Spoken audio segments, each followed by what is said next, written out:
Meeting come to order. Councilman Narcan will lead us in the prayer, and Councilman Tabor in the pledge. Come on, Michael. Hold on. All right. Lord, you have trusted us as stewards of this parish. Please guide our hearts as we make decisions. May we always be mindful of our service and seek you first in all that we do. Amen. Amen.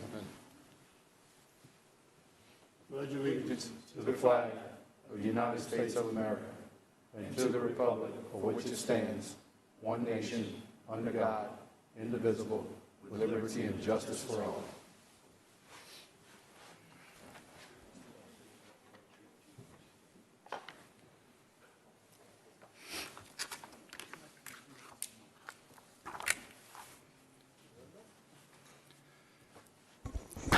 We welcome you to the Lafayette Parish Council meeting. As presiding officer and chair, I would like to announce the following. This is a public hearing to address clerk prior to the call.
Chair announcements. I would like to wish a happy birthday to Jeremy Sweeney, Council Senior Administrative Assistant, which he will celebrate on February 4th. Congratulations, Jeremy. I would also like to wish a happy birthday to Cindy Abear, Council Administrative Assistant. She will celebrate her birthday on February 6th. Listen up. Due to the Mardi Gras holiday, the council meetings for February and March have been scheduled on the second and fourth Tuesdays of each month.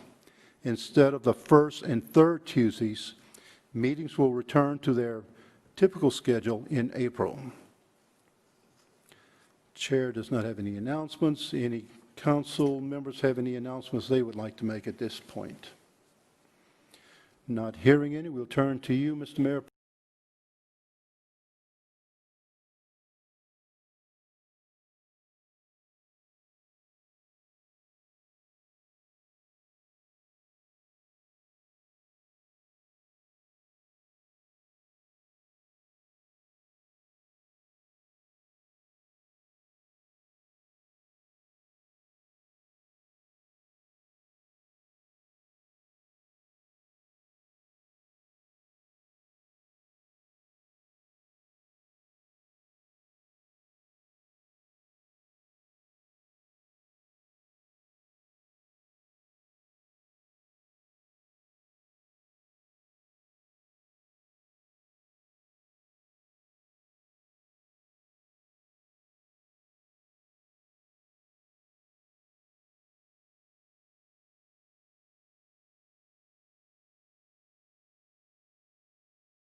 To get chastised.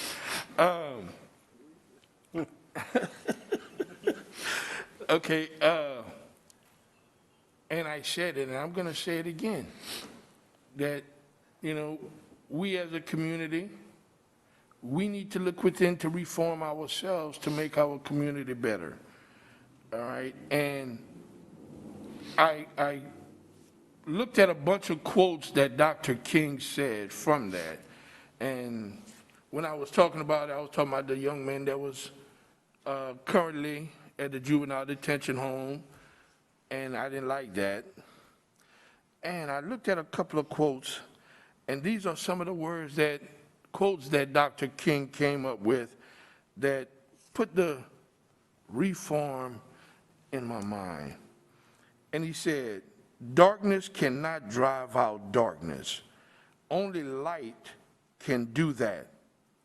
Hate cannot drive out hate. Only love can do that."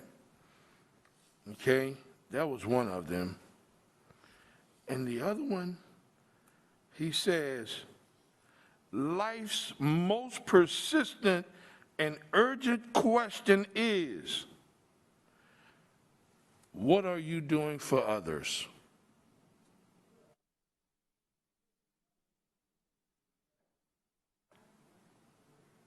I'll leave that right there and let you marinate on that right quick. Thank you, Mr. Chairman.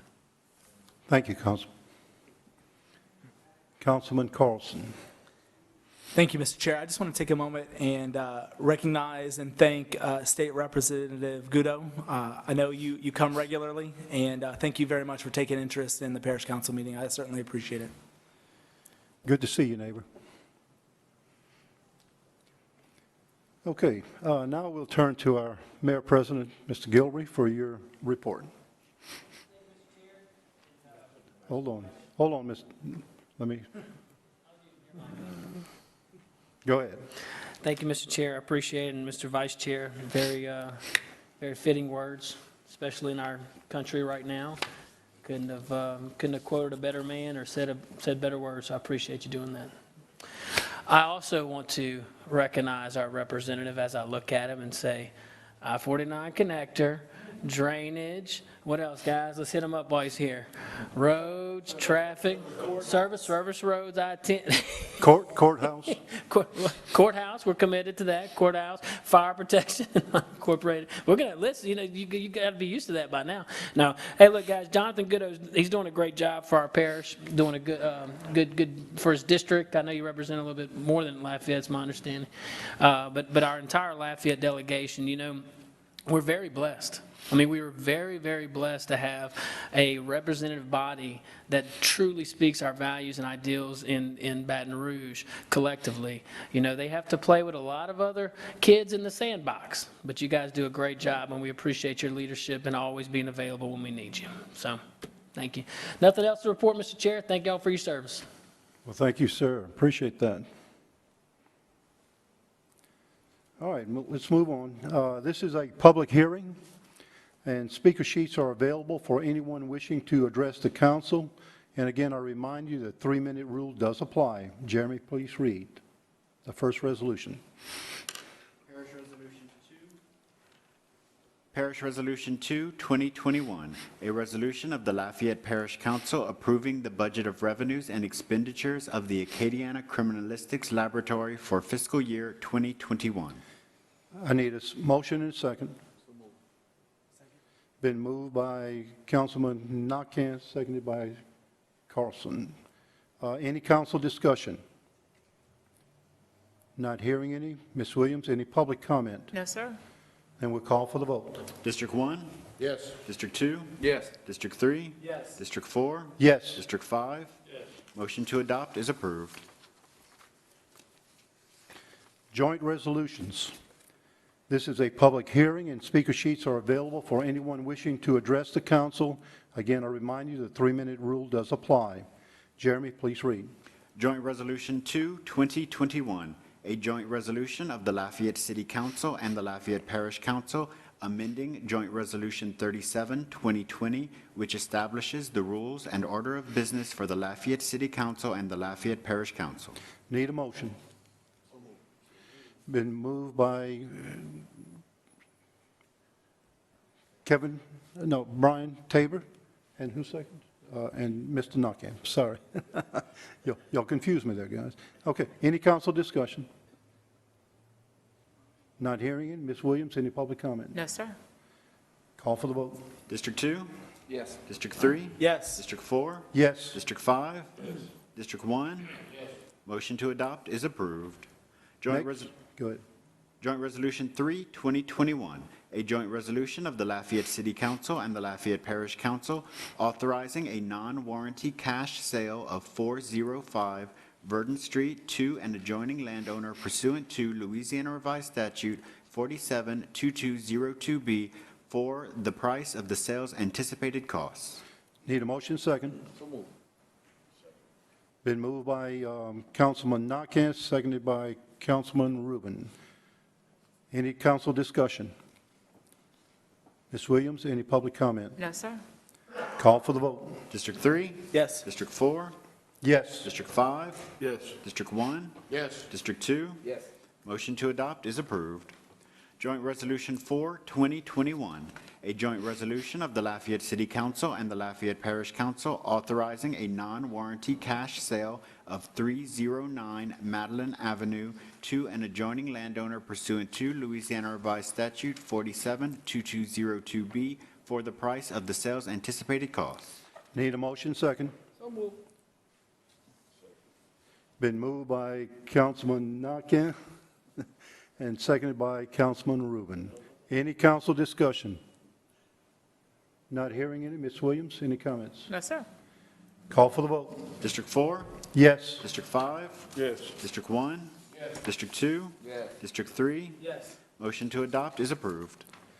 Ordinances for final adoption. This is a public hearing, and speaker sheets are available for anyone wishing to address the council. The 3-minute rule does apply. Jeremy, please read. Parish Ordinance 1, 2021, an ordinance of the Lafayette Parish Council amending the fiscal year 2021 capital budget of the Lafayette City Parish Consolidated Government by providing additional funding from Fund 276 Parish-wide Parks and Recreation Fund to correspond to previously adopted park ordinances, moving Arsenault Park from Fund 274 Cultural Economy Fund to Fund 105 Parish General Fund, provide additional funding for Picard Park from Fund 274 Cultural Economy Fund, and provide funding for Foster Park from Fund 105 Parish General Fund in the Parks and Recreation Department. Need a motion second? Been moved by Councilman Nakance, seconded by Councilman Carlson. Any council discussion? Not hearing any. Ms. Williams, any public comment? No, sir. Call for the vote. District 5? Yes. District 1? Yes. District 2? Yes. District 3? Yes. District 4? Yes.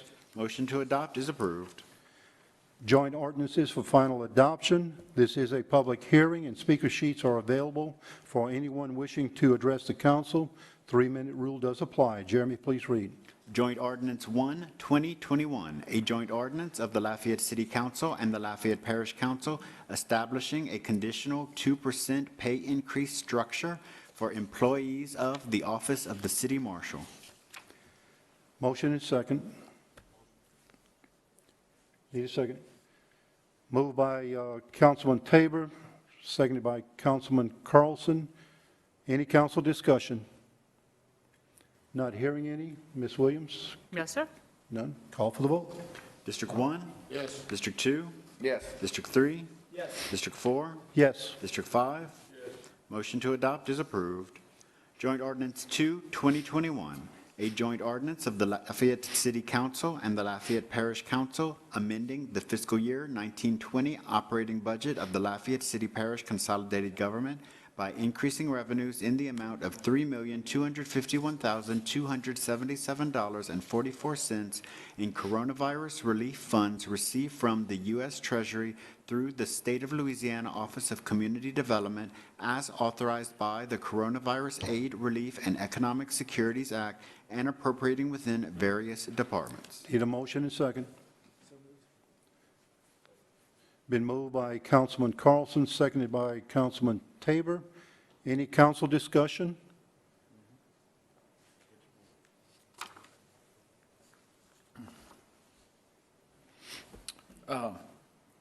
Administration question.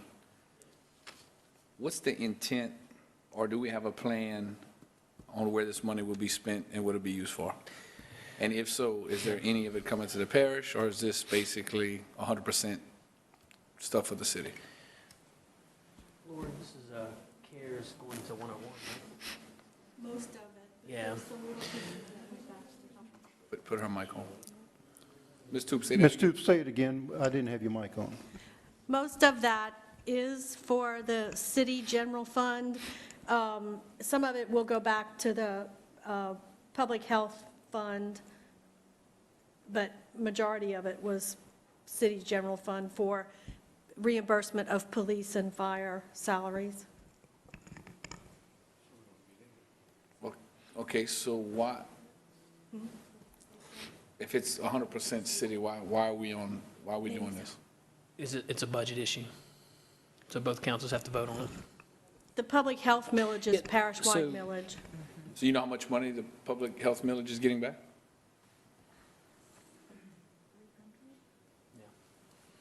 We're going to look it Let up. me look at the fiscal. I got to vote on it for Well, fine. I can give you a little comfort, though, just to answer your initial question. So while they're looking it up, the 3.2 million, all we're doing is recognizing revenue. So there's no harm in doing that. Appropriation would also have to go through the council. So we can't spend any of this money or put it in any kind of fund without your permission. Because it's a budget issue, both councils have to vote on it, both to recognize the revenue, but also to spend the money. So that being said, but to answer your question, we do encourage dialogue, both by the parish council, but also the city council. A few ideas that have been kind of thrown around is we do have this SARF fund for police and fire that they took a big hit during the COVID response. We did appropriate $10 million into the Sustainability and Resiliency Fund to help fund our police department and fire department. And as you know, does have responsibilities outside the fire department has responsibilities outside the city. But look, I've heard a lot of ideas from parks to recreation component to maybe putting a little bit of money into the SARF fund. And then, of course, the public health millage that was depleted with your permission to respond to the world pandemic. So I appreciate you guys. So, and encourage you to give us some ideas. Okay. I mean, I would even, for me, I'm not worried about the parks and all that. I mean, if we took a chunk out of public health millage, and Yeah. it definitely states for the coronavirus and the CARES Act, I mean, I think whatever we did take out of there that we did approve, if we can get it and replenish that account, that's my concern is making sure that what's fair is fair, and what we've taken out, we put back in. I understand the police and the fire. I mean, I get that. That's not, just had the question about, out of the 3.2, million, make sure that we're on the same page as far as for the parish needs. If anything, definitely return it back to the public health millage. And if you have any line, our little piggy bank needs some help, the general fund, so. we're on the same Okay, page. cool deal. Thank you. That's all I have. Thank you. Okay, thanks.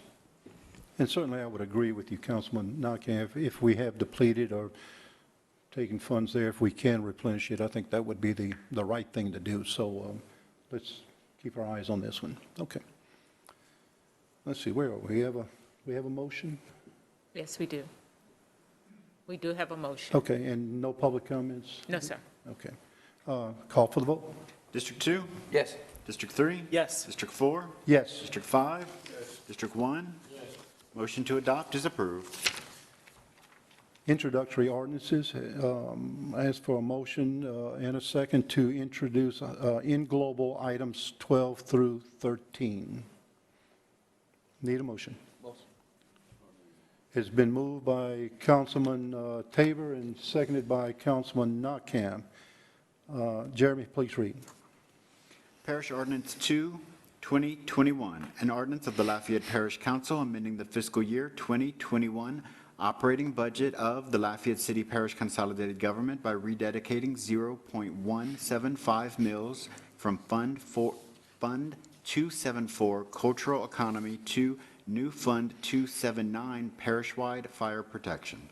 Parish Ordinance 3, 2021, an ordinance of the Lafayette Parish Council amending the fiscal year 2021 capital budget of the Lafayette City Parish Consolidated Government by transferring $300,000 from upgrade LPCC elevators to LPCC improvements repairs within the Public Works Department Capital Improvements Division. Ms. Williams, any comments from the public concerning these two introductory? No, sir. Any council discussion? No public comments, so let's call for the vote. District 3, Yes. District 4, Yes. District 5, District 1, District 2. Yes. Motion to introduce in globo is approved. Meeting adjourned. Joint ordinances. Huh? Joint intro, there's one more page, should be. Oh, I'm sorry. Wow. I'm really anxious in my mind.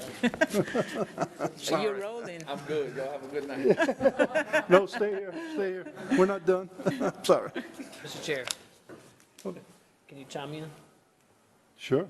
Hold on, let me, Well, go ahead.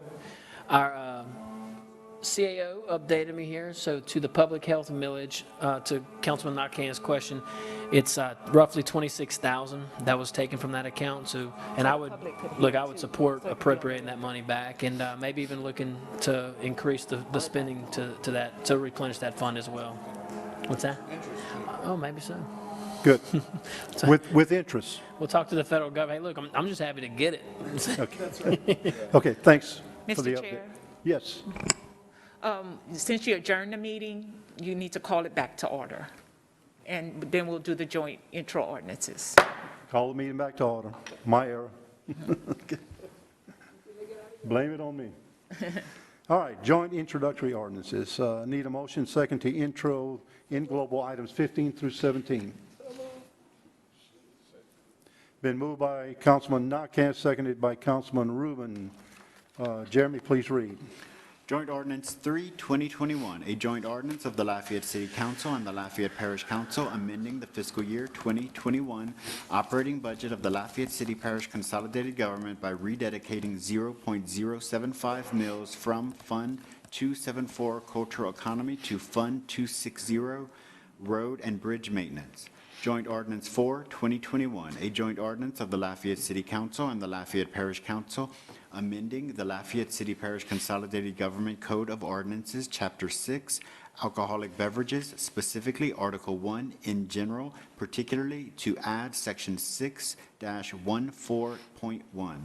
Joint Ordinance 5, 2021, a joint ordinance of the Lafayette City Council and the Lafayette Parish Council amending the fiscal year 2021 operating and capital budgets of the Lafayette City Parish Consolidated Government by increasing revenues in the amount of $67,500 received from the Louisiana Office of State Parks for a Land and Water Conservation Program grant for the Nature Station, transferring matching funds from Nature Station Elevated Boardwalk in the amount of $67,500 and appropriating within the Community Development Department. Any comments from the public? Ms. Williams? No, sir. Mr. Mayor President, you have the mic. Oh, my apologies, I didn't cancel out. Oh. You're canceled. Council discussion. Your mic's off. Council discussion. Call for the vote. District 4, Yes. District 5, Yes. District 1, District 2, Yes. District 3. Yes. Motion to introduce in globo is approved. Now, with your permission, I will adjourn the meeting. Been granted. Second time's a charm. Thank you. It's open.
Yep. Prayer is Nanette, and then I have Emma Bergeron come up. Yep. They can come up now. Perfect. I'm going to call this meeting to order. I have Councilwoman Cook lead us in a prayer, and I have a special guest this evening, Emma Bergeron with Our Lady of Fatima will be coming up to lead us in pledge. Councilwoman? We pray tonight for strength during these challenging times. We pray for your love and compassion to abound as we walk through this challenging season. We ask for wisdom for those who bear the load of making decisions with widespread consequences. We pray for those who are suffering with sickness and all who are caring for them. We ask for protection for the elderly and vulnerable to not succumb to the risk of the virus. We pray for your misfortune to be curbed, that we may take no holds in hearts and minds. As we exercise the good sense that you and your mercy provide, may we also approach each day in faith and peace, trusting in the truth of your goodness towards us. Amen. Amen. Hand on your heart. All right, Miss Emma, whenever you're ready. Go ahead. Go ahead. Start. Pledge of allegiance to the flag of the United States of America and to the republic for which it stands, one nation, under God, indivisible, with liberty and justice for all.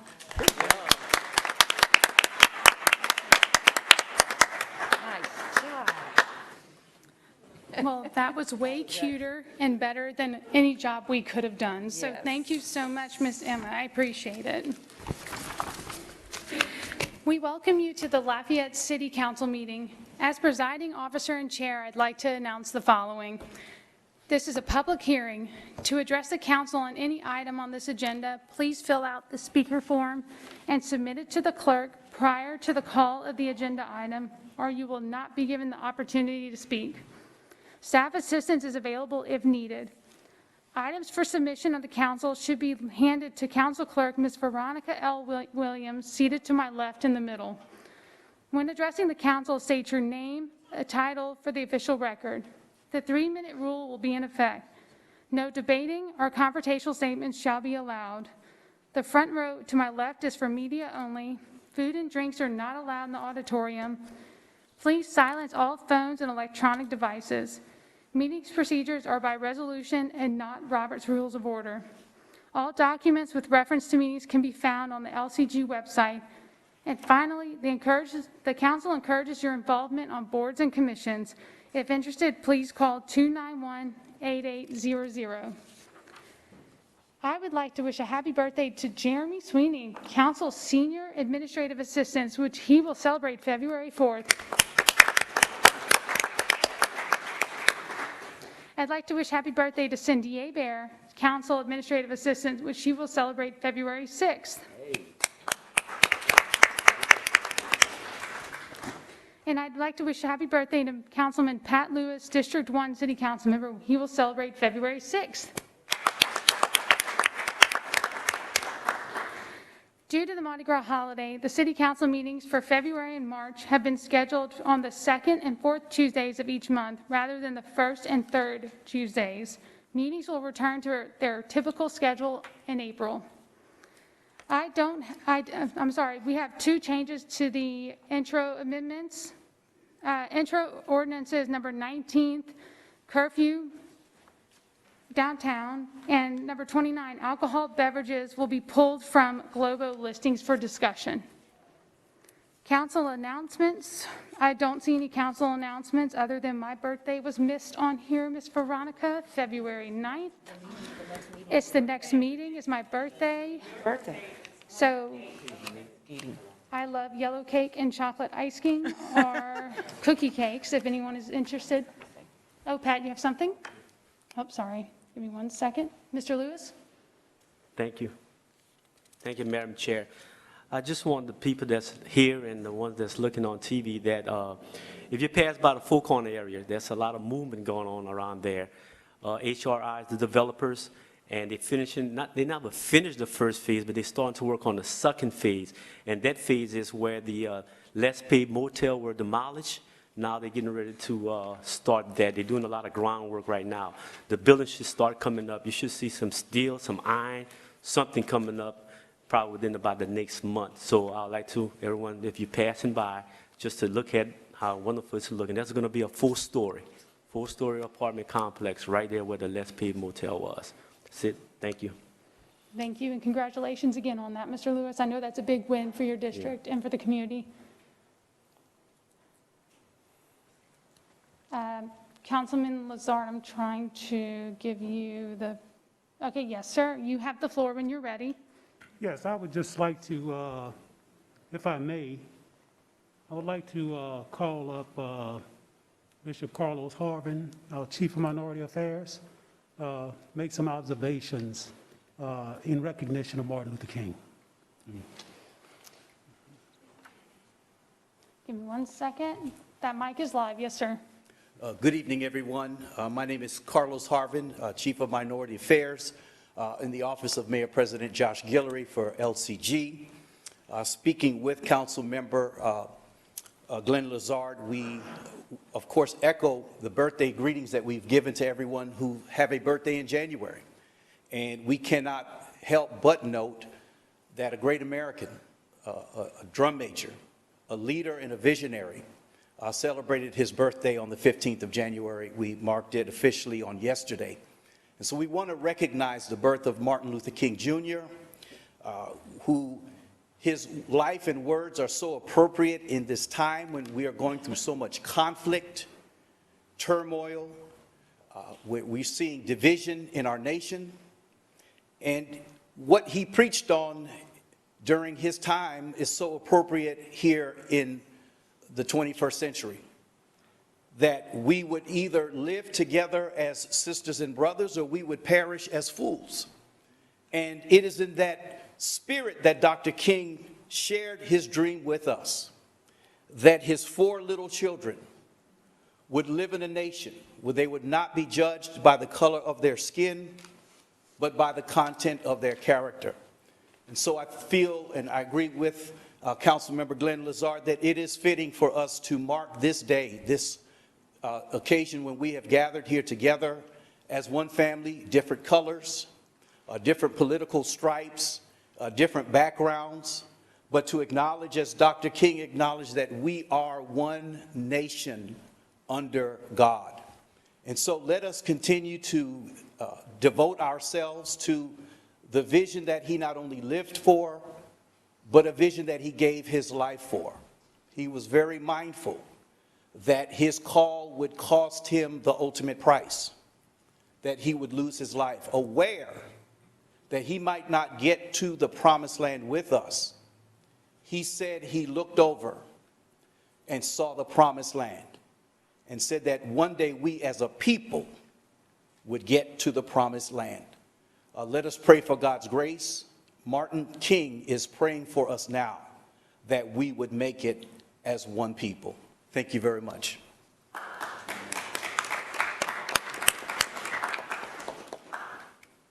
Is that all you had, Councilman Lazard? Yes. All right, Councilman Nakian, you have the floor. Well spoken, Mr. Harvin. Thank you very much. I just wanted to shout out a kudos to Republic Services and the Lafayette Recycling Program. I found this on the street, unfortunately not in the recycling bin. Jeez. But they're going around and inspecting these bins individually for proper disposal of the recycling products. If you get one of these, please read it. It's very important and easy to follow. This program we have is a wonderful program. It's a program that benefits everybody, the whole, not just the individual. So please read these notices if you get them, and please try to adhere to them because it's so important to make this program work. We really have a good thing going here in Lafayette. We're Jewel. Let's honor that, please. Thank you. Thank you, Mr. Nakian. I don't see any other council announcements. Mayor, do you have anything on your report? Yes, Madam Chair. First, I would like to be the first to officially say happy birthday early to our chairperson. So thank you. Happy birthday. So that Thank you. we're going to beat the next council meeting. So happy birthday, and also happy birthday to all our council staff. We appreciate all that you do, especially that coffee you put out in the back for those late meetings. Before I have a few thoughts on downtown I'd like to share with the council, but I want to first echo every word that our Chief of Minority Affairs just said. And, you know, we do celebrate a great American, we did celebrate a great American yesterday, and the words of peace and love your neighbor is never more relevant now than now. You know, so as Americans, you know, no matter where you sit at on the ideology, we're Americans, and we agree far more than we disagree. And we most certainly can pray for our leaders, even if you didn't vote for them. They're there. So we can either choose to help make them better, even in disagreement, or we can choose to not do that. And I hope that we all choose to make all of us better. So thank you for your kind words, Carlos. I appreciate you, and I appreciate your service. We did have a lot of discussion, Madam Chair and council members, and to the public regarding downtown. I'll just share my thoughts. But first, I want to thank everyone for their input. I see a lot of stakeholders here from downtown, so I thank you.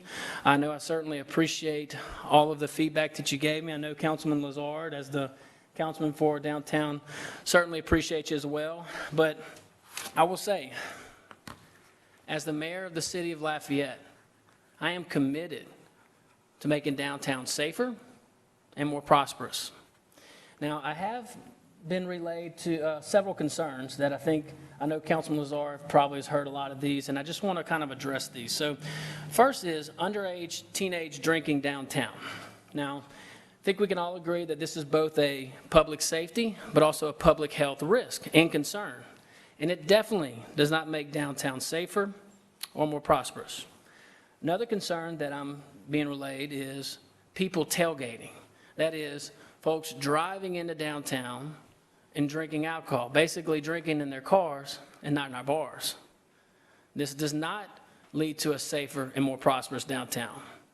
Another issue that I'm being relayed to, and this is just feedback, is open container. Now, my appreciation of open containers is it leads to crowds gathering. It also leads to drinking in the streets from oftentimes people that are already intoxicated. Sadly, it also related to violence, as we saw over the last year, gun violence specifically. None of this makes our downtown safer or more prosperous. I've also been asked to find ways, good afternoon, I've also been asked to find ways to reserve the convenience of short-term street parking to customers of downtown and encourage those who park for more than an hour to use our parking garage. I would agree that this leads to a safer and more prosperous downtown. Now, in order to address these requests and concerns from our downtown stakeholders, I have proposed a multi-pronged approach that includes parking, loitering, and of course, public safety. Now, we put out the notice in regards to implementation of new rates and also enforcement regarding parking meters. And we have received a lot of helpful feedback. Again, I want to say that I'm thankful for your feedback. And again, not to speak for our good councilman, but I'm sure Councilman Lazard appreciates the feedback as well.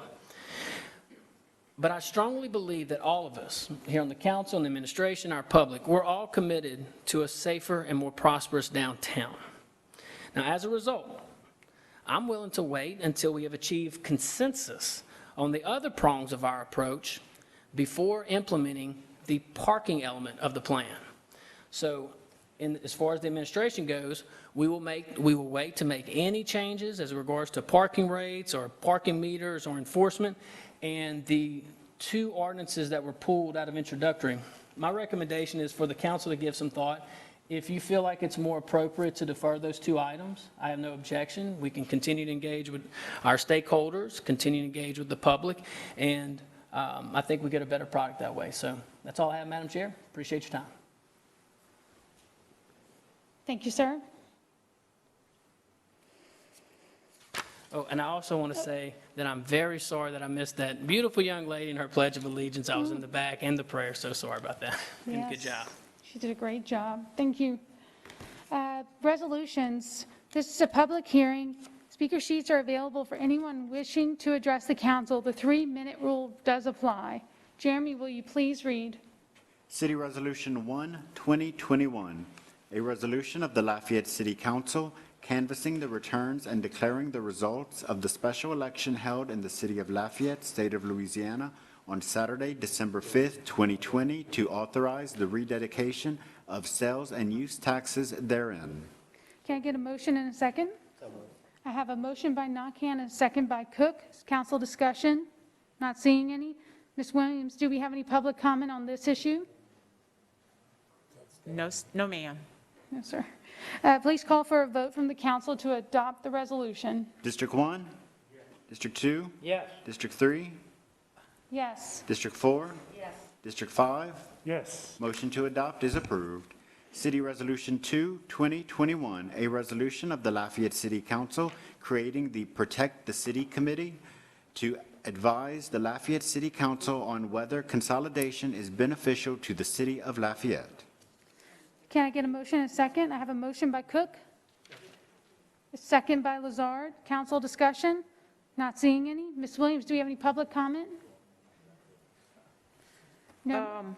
We do have speakers. Okay, great. The first of which is William Leindecker, followed by William Teely. Perfect. And for everyone looking to speak, both podiums are available, so just pick the one you want to speak at, and then they are being cleaned individually as we go. So thank you. Okay, good afternoon. My name is Bill Leindecker, and I just want to tell you that I wholeheartedly support the formation of a commission and any and all efforts to examine the effects of consolidated government on the city of Lafayette and how deconsolidation on any level can be beneficial to the city of Lafayette. My first thought upon hearing of Mr. Lewis's thought of forming the committee was, what a fantastic idea.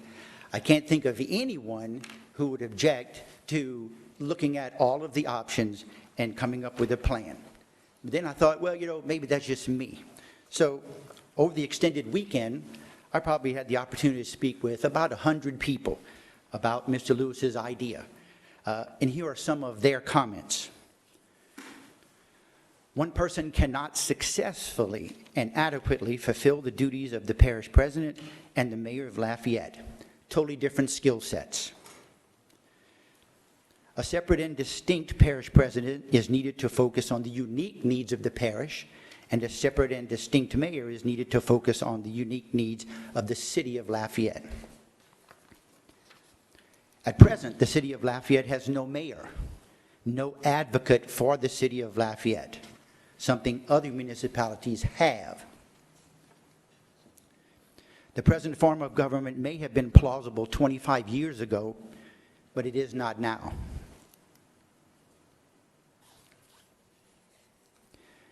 The parish and the city will never reach their full potential under the present structure.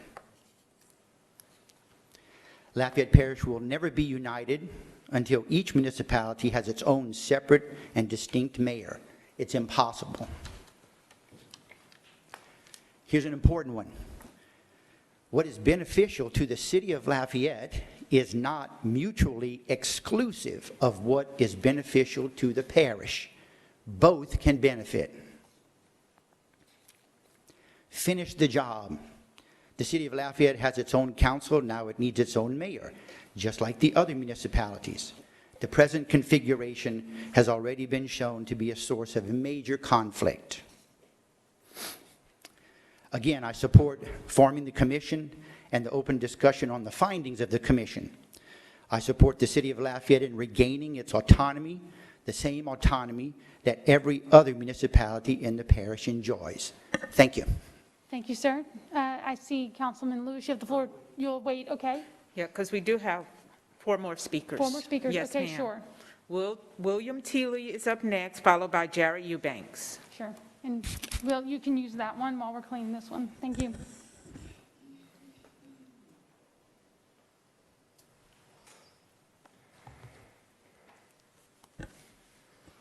Hello, my name is William Teely. I live in City District 2. Councilman Andy Nakhan represents me, so thank you to him.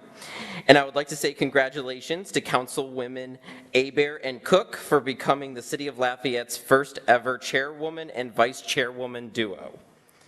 I wanted to voice my support in favor of forming the Protect the City Committee.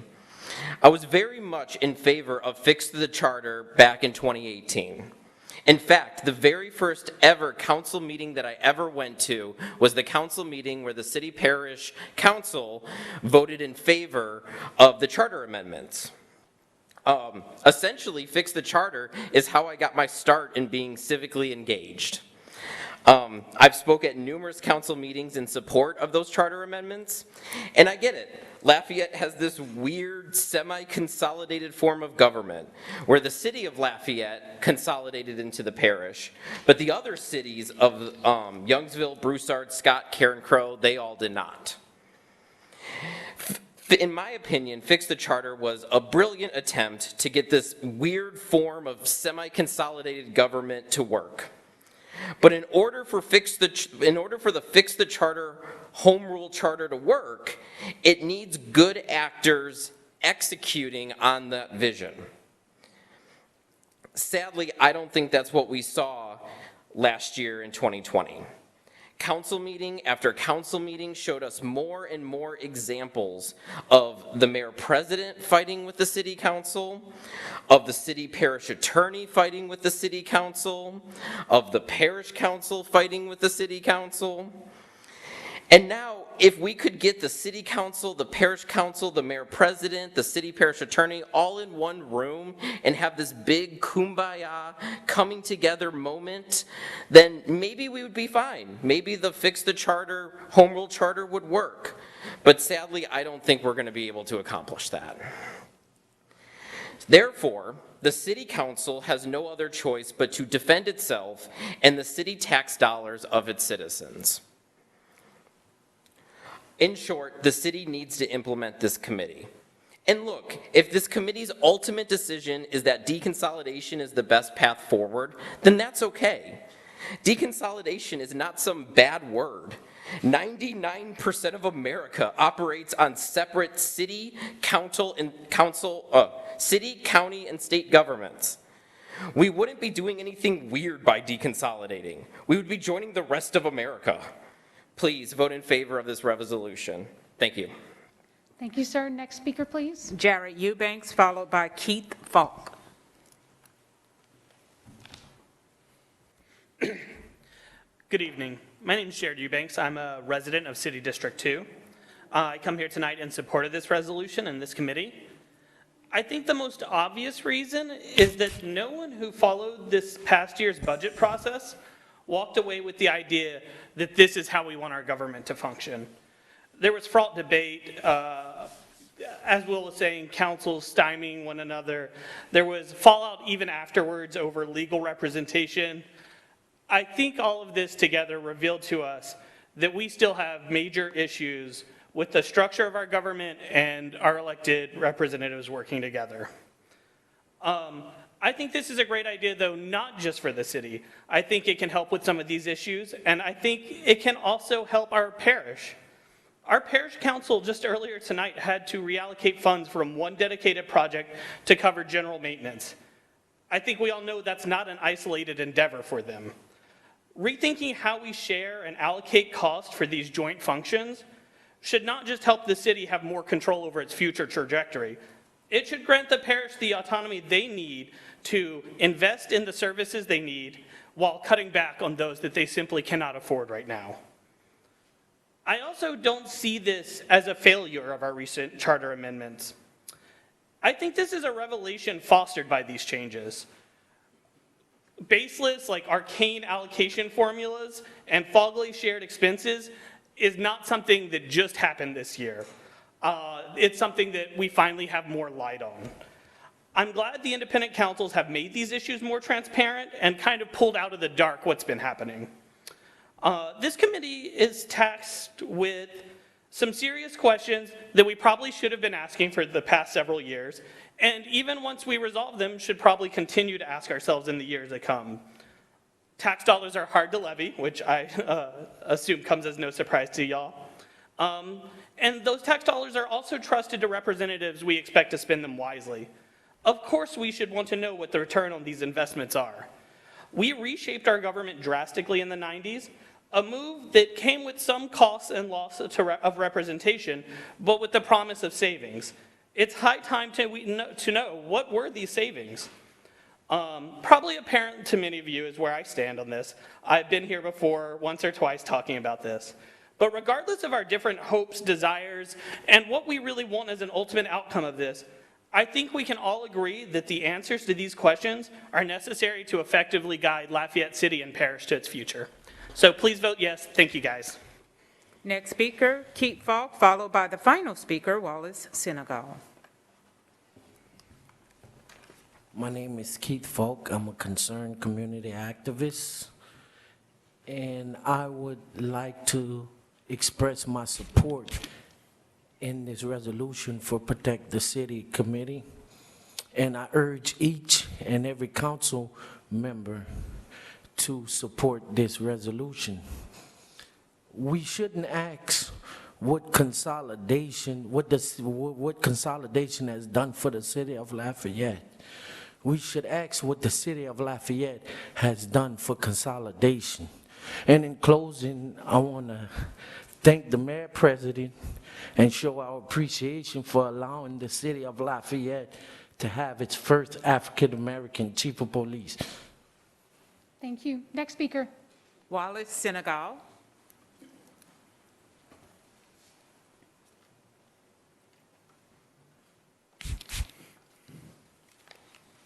Good evening, Council. I want to congratulate you guys and welcome you guys back for 2021. Mayor President, I agree with what Keith Falk said. You know, I want to congratulate you on the wonderful job that you did.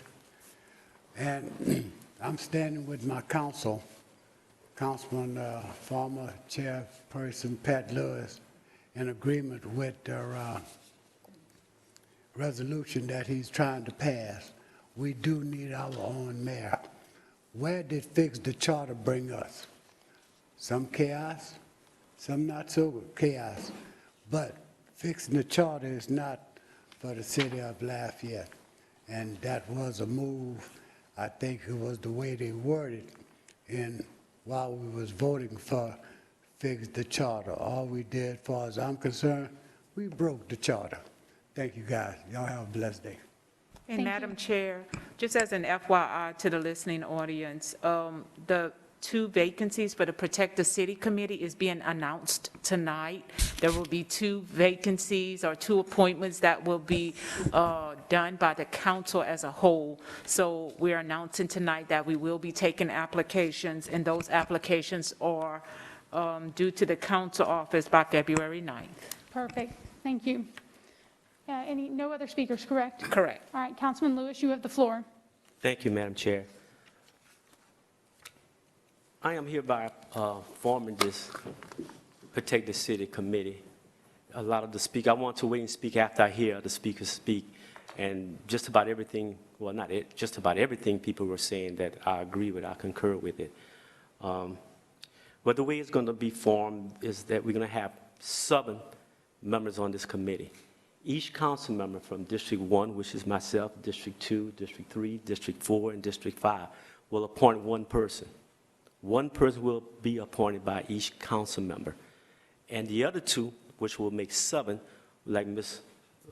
Chair, Ms. Veronica, I'm sorry, Chair, Ms. Clerk, Veronica Williams said, to be in a whole, meaning that next week, when we have our council meeting, we're going to, I think that's when you guys are going to put in applications pretty soon. That's the deadline. If this passes. February 9th, and the appointments will be made February 23rd. Right, right.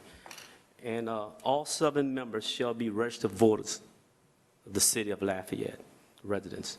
The committee shall meet as often as is necessary, but at a minimum shall meet at least the 2nd and 4th Tuesday of each month. The term of the committee members shall expire with either the filing of the committee final report with the city of Lafayette. In other words, they would come to the city of Lafayette, to the council and the administration, and make their final report. At the committee's first meeting, they shall elect from its members a chair and a vice chair. At the conclusion of its work, the committee shall provide a final report that addresses at a minimum, the following questions. How has the city of Lafayette share the cost of government service changed over time compared to the parish? Are city tax dollars being spent outside of the city limits of Lafayette? Is consolidation fair to the city of Lafayette taxpayers? Does consolidation result in a form of government that best represents the interests of the city of Lafayette residents? What are the potential annual savings to the city of Lafayette after this consolidation? Would the city of Lafayette be better served by having its own elected mayor? And there shall be some other amendments. There were just a few questions I would propose to the committee. But then, as I was thinking and putting things together, what I really believe, and I think a lot of people, and one of the gentlemen did mention that, we have 5 municipalities: Karen Crowe, Scott, Dusson, Broussard, and Youngsville. 5 municipalities. Just think about this. For instance, Karen Crowe has a population almost 9,000 people and a budget of a little over, almost $16 million. They have their own mayor, their own council, even they can elect their own police chief. Whereas Lafayette has a population of 126,000 people with a budget of about $104 million. And we need their support, not their support, but they vote for our mayor, president, vote for the council. We cannot vote for their mayor. When they have an election, you can't vote for the mayor of Karen Crowe. You cannot vote for their council members. Cannot elect their chief of police. We do not have a chief of police. Our chief of police is appointed. Like the 2 gentlemen said, thanks to our mayor president, we have an African-American chief of police that was appointed. Ours is not appointed, it's elected. So maybe there might be something that the committee might look into, having elected chief of police. Scott, almost 9,000 people as well, with a budget of $11 million, $11,380,000. Dusson, check this out, less than 2,000 people with a budget of $2,600,000. And they have their own mayor, council members, elected chief of police. Again, Lafayette cannot vote for their mayor, council, cannot. So is that fair? Council member, that's why I'm asking you guys to support this resolution. So this protect the city committee can start working things out and see how we can make it better for the citizens of Lafayette. Because remember when we were talking about, I think Mr. William talked about, he was one of them that was supporting Fix the Charter. Remember that, sir? I don't know if you're still here. Mm-hmm. You were talking about it. And I was opposed for some of those reasons. So now we have a chance to probably, most likely, make it right for the citizens of Lafayette, the taxpayers of Lafayette. That's what it's about, the taxpayers. Not about Pat Lewis. It's about the taxpayers. Thank you, Madam Chair. Thank you. Mayor President, you have the floor. Yes, thank you. So I just wanted to kind of address my 2 friends here on the front row, my neighbors, Mr. Falk and also Mr. Senegal. I just want to highlight one little clarification. We, as a committee, and Councilwoman Hebert served on it, Councilman Rubin served on it, we selected the best candidate. Now, he happens to be African-American, but we selected the best candidate, and I'm very proud to serve with this gentleman in the back, so I know he's going to do well for Lafayette. But I do appreciate your kind words, and I didn't want you to leave without me telling you that, so thank you. Thank you. That's all? That's it. Thank you. All right, you can close off your dismissal. Thank you. All right. That was public discussion. Now we're going to go to a vote, the council, to adopt the resolution. District 2? Yes. District 3? Yes. District 4? Yes. District 5? Yes. District 1? Yes. Motion to adopt is approved. Joint resolutions, this is a public hearing. Speaker sheets are available for anyone wishing to address the council. The 3-minute rule does apply. Jeremy, please read.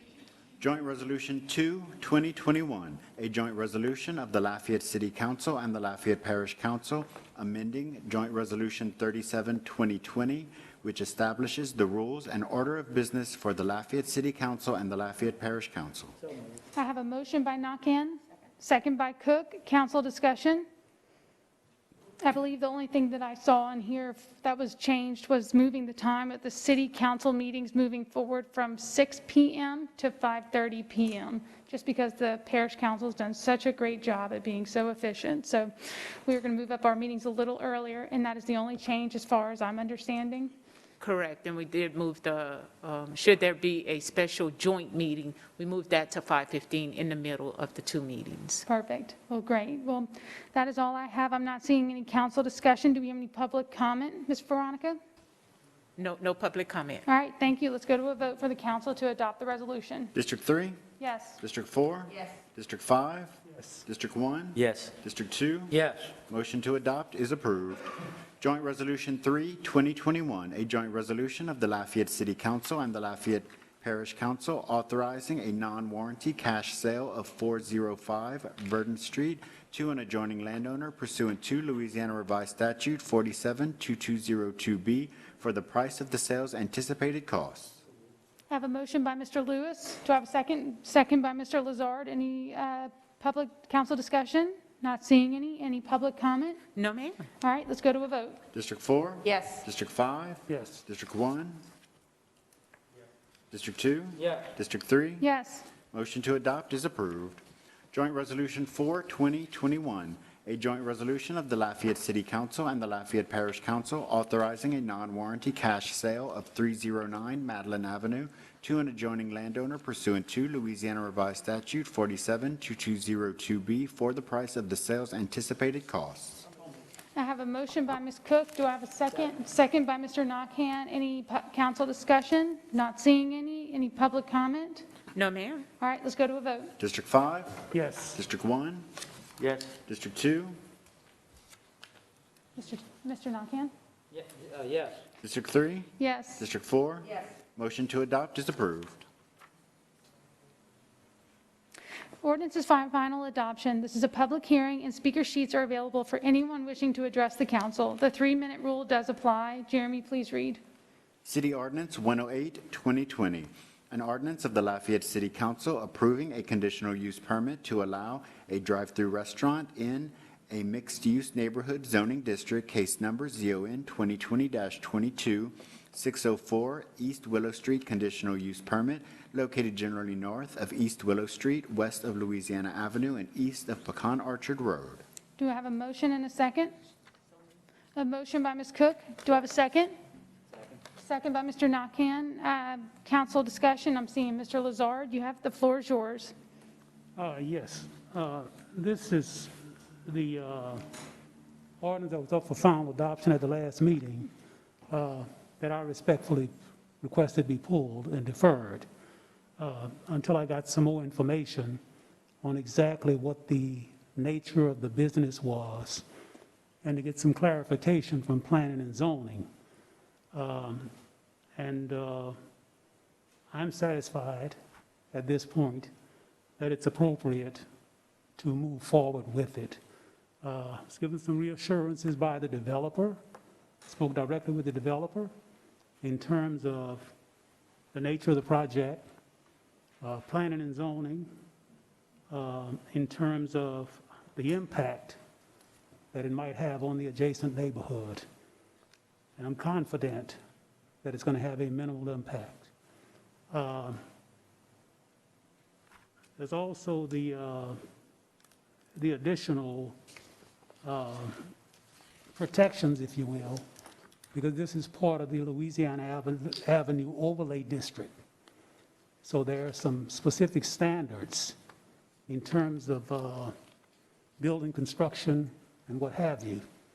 So I'm saying all this to reassure the residents of the neighborhood, and I just happen to be one of those. This is 2 blocks away from where I live, that I'm comfortable with it, and have no objections to it at this point in time. Thank you, Madam Chair. Thank you, Councilman Lazard. Do I have any other council comments? I'm not seeing any. Ms. Williams, do we have any public discussion? No, ma'am. All right, let's go to a vote, please. District 1? Yes. District 2? Yes. District 3? Yes. District 4? Yes. District 5? Yes. Motion to adopt is approved. City Ordinance 1, 2021, an ordinance of the Lafayette City Council amending the fiscal year 2021 operating budget of the Lafayette City Parish Consolidated Government by increasing revenues in the amount of $39,100 received from the Louisiana Commission on Law Enforcement and appropriating within the Lafayette Police Department. Do you have a motion and a second? A motion by Mr. Lazard, a second by Mr. Nakhan. Any council discussion? Not seeing any. Any public comment? No, ma'am. All right, let's go to a vote. District 2? Yes. District 3? Yes. District 4? Yes. District 5? District 1? Motion to adopt is approved. City Ordinance 2, 2021, an ordinance of the Lafayette City Council amending the fiscal year 2021 capital budget of the Lafayette City Parish Consolidated Government by transferring $800,000 from prior year fund balance to the Ambassador Caffrey Soundwall Replacement/Repairs Project within the Public Works Department Capital Improvements Division for additional funding needed. Can I get a motion and a second? I have a motion by Nakhan. Second by Cook. Council discussion. Mr. Nakhan, you have the floor. Thank you, Madam Chair.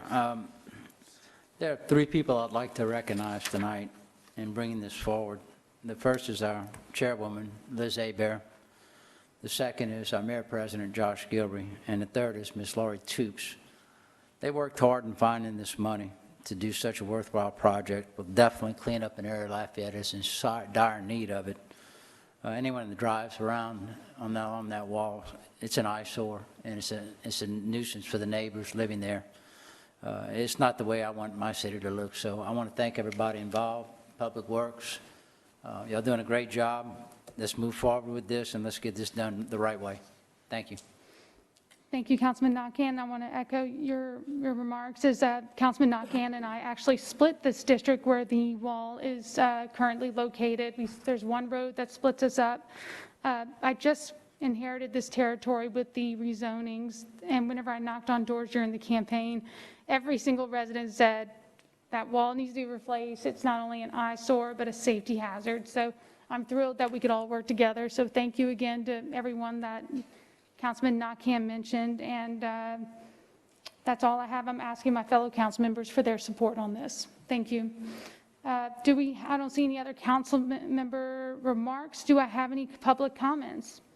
We did have 32 citizens who either called in or emailed in to state their support for the ordinance. We do have one speaker, Brian Hendricks. Perfect. Well, come on, either one is available to you. And I'm sorry, I don't know if it's Brian or Brianne. Brianne, but Brianne, either's okay. fine. Listen, I've had so many people have the invisible A at the end of my name. It's, yeah. So, greetings, council members, and thank you for your service to our city. I'm Brianne Hendricks with Parish Proud, and I came today to speak on support for this initiative. In Parish Proud, we strive towards our 3 E's, which is eliminating litter, enhancing beautification, and encouraging all-around parish pride. At Parish Proud, efforts such as these not only instill pride, but attract new businesses and new residents to our city. We know what beautification does to an area, and we know what just taking care, like looking like a place is taken care of does. At times, it can affect property values, sometimes up to a 6% difference in property values in the area.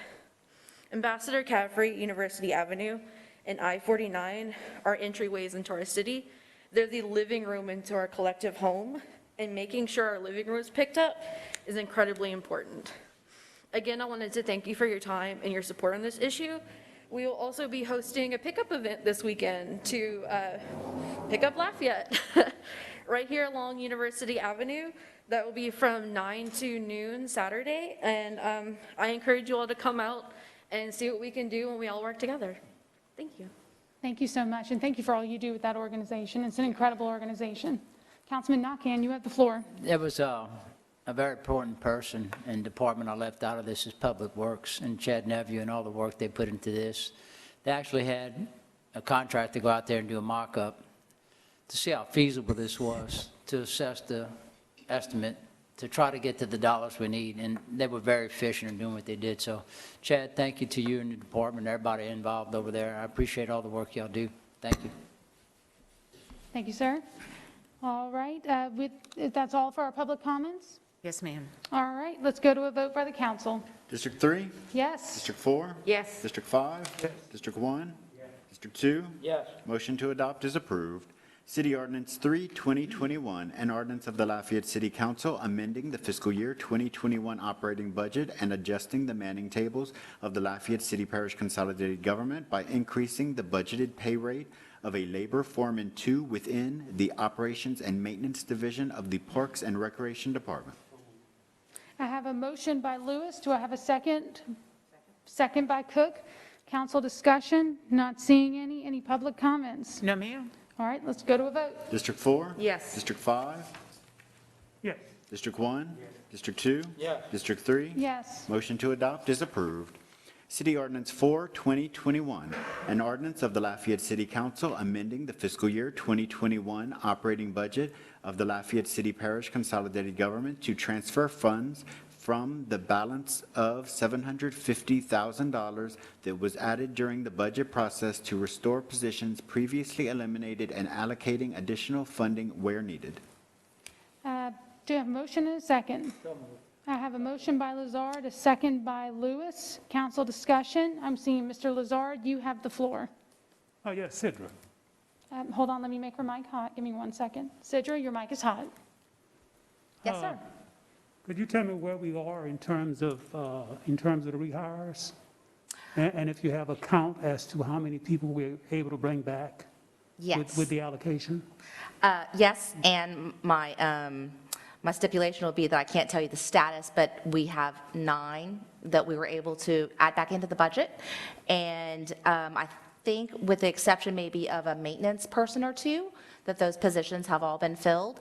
And as promised, we went back to those employees that were eligible for rehire first to offer them these positions first. So we were only able to bring back 9? Of the $750,000, we committed half of that to the personnel. And yes, sir, that's what it amounts to when you calculate in the benefits and tax and everything that comes along with personnel, yes. You said we've spent half or we've committed half? Half was committed to personnel, and the other half was committed to operations and maintenance. That was what was discussed during the budget process.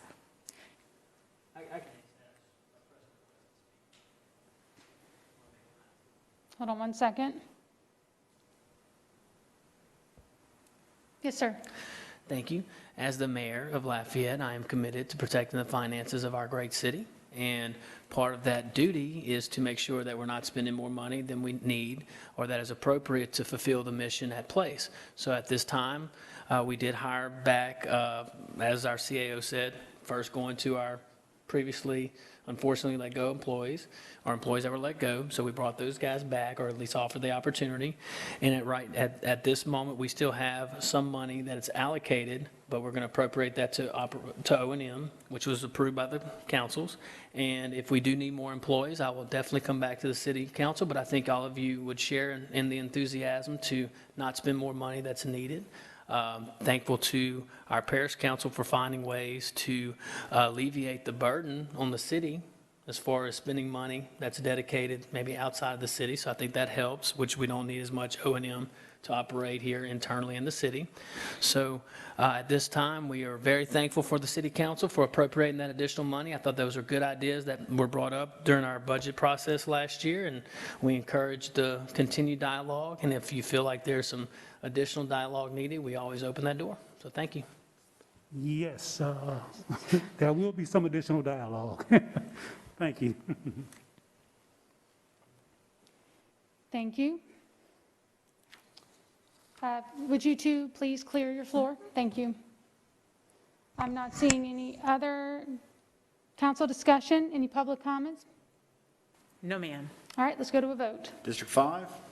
Yes. District 1? Yes. District 2? Yes. District 3? Yes. District 4? Yes. Motion to adopt is approved. Joint ordinances for final adoption. This is a public hearing, and speaker sheets are available for anyone wishing to address the council. The 3-minute rule does apply. Jeremy, please read. Joint Ordinance 1, 2021, a joint ordinance of the Lafayette City Council and the Lafayette Parish Council establishing a conditional 2% pay increase structure for employees of the Office of the City Marshal. I have a motion by Cook, second by Lewis. Any council discussion? Not seeing any. Public comment? No, ma'am. All right, let's go to a vote. District 1? Yes. District 2? Yes. District 3? Yes. District 4? Yes. District 5? Yes. Motion to adopt is approved. Joint Ordinance 2, 2021, a joint ordinance of the Lafayette City Council and the Lafayette Parish Council amending the fiscal year 1920 operating budget of the Lafayette City Parish Consolidated Government by increasing revenues in the amount of $3,251,277.44 in coronavirus relief funds received from the U.S. Treasury through the State of Louisiana Office of Community Development as authorized by the Coronavirus Aid, Relief, and Economic Securities Act and appropriating within various departments. Okay, motion and a second from the council. I have a motion by Nakhan. Do I have a second? Second by Lewis. Public comment? No, ma'am. All right, let's go to a vote. District 2? Yes. District 3? Yes. District 4? Yes. District 5? Yes. District 1? Yes. Motion to adopt is approved. Announcements of boards and vacancies on boards and commission. Jeremy, please read. 2 vacancies exist on the Protect the City Committee. Individuals wishing to submit a resume for the above volunteer vacancies must be a registered voter and a resident of the City of Lafayette. Resumes are to be forwarded to Veronica L. Williams, Clerk of the Council, P.O. Box 4017C, Lafayette, Louisiana 70502, or emailed to bclafayette@lafayette.la.gov no later than noon, Tuesday, February 9th, 2021, with appointments to be made at the February 23rd, 2021 regular meeting of the Lafayette City Council. Resume submissions are public record. Thank you, sir. Consideration for appointments by council as a whole to boards and commissions. Jeremy, please read. Appointment to the Board of Zoning Adjustment for the remainder of an unexpired 3-year term through January 30th, 2022. This is an alternate position. Applicants must be City of Lafayette residents. The resumes submitted for consideration are as followed: Brian J. Clement and Angelique Hernandez. Do I have any nominations? Madam Chair, one citizen did sign in to support Angela Hernandez, candidate Angelique I'm so sorry. Hernandez. All right. Councilman Nakhan, you have the floor for a nomination. Mr. Brian Clement. Is it really Clement? Oh, so sorry, my apologies. All right. Then Mr. Lewis, you have, do you want to clear the floor? Clear the floor? Press done. Press done. Oh, I'm sorry. No, that's okay. Mr. Lewis, you have the floor. Angelique Hernandez. All right, then we have a nomination for Angelique Hernandez. Council discussion, I'm not seeing any. Ms. Williams, any public comment? No, ma'am. All right, let's go to a vote for council to appoint District 3? Hernandez. District 4? District 5? District 1? Hernandez. District 2? Clement. Brian Clement is appointed.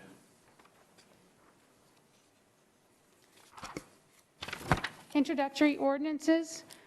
Reminder that number 19 has been separately pulled from in globo. Jeremy, will you please read number 20? Oh, can I get a motion and a second to introduce in globo? So moved. A motion by Nakhan, second by Cook. Jeremy, will you please read in globo? City Ordinance 7, 2021, an ordinance of the Lafayette City Council approving a conditional use permit as to allow a self-service storage facility, case number ZON 2020-25, 900 Evangeline Drive, conditional use permit located generally east of North University Avenue, north of Cameron Street, and west of Ben B. Street. the particular parcel to be granted a conditional use permit. City Ordinance 8, 2021, an ordinance of the Lafayette City Council amending the Lafayette Development Code so as to reclassify the property of XC Systems LLC, case number ZON 2020-26, 1008 Carmel Drive rezoning, located generally south of Carmel Drive, west of Pinhook Road, and north of Fred Street, the particular parcel being rezoned from residential single-family to commercial heavy. City Ordinance 9, 2021, an ordinance of the Lafayette City Council authorizing the Lafayette Mayor President to enter into an entity state agreement with the Louisiana Department of Transportation and Development for H3459 I-49 interchange sidewalks. City Ordinance 10, 2021, an ordinance of the Lafayette City Council adjusting the manning tables within the Parks and Recreation Department, J. and Lionel Hebert Municipal Golf Course Division, and the Lafayette Golf Course Division by reallocating the Equipment Operator 1 positions to Equipment Operator 2 positions. An ordinance of the Lafayette City Council amending the fiscal year 2021 capital budget of the Lafayette City Parish Consolidated Government by zeroing out the utility cart and tractor activities and creating fairway mower, rotary mower, and tractor mount spreader activities within the Parks and Recreation Department, Lafayette Golf Course Division. City Ordinance 12, 2021, an ordinance of the Lafayette City Council providing for the abandonment of a 10-foot utility easement on Tract A located at 1321 Ambassador Caffrey Parkway. City Ordinance 13, 2021, an ordinance of the Lafayette City Council declaring the building or structure located at 107 Asheville Lane, Lafayette, Louisiana, owned by Darrell K. Thibodeau, care of Gerald J. Block, attorney appointed, to be dilapidated and dangerous to the public welfare and ordering the condemnation of same. Do we have any council discussion?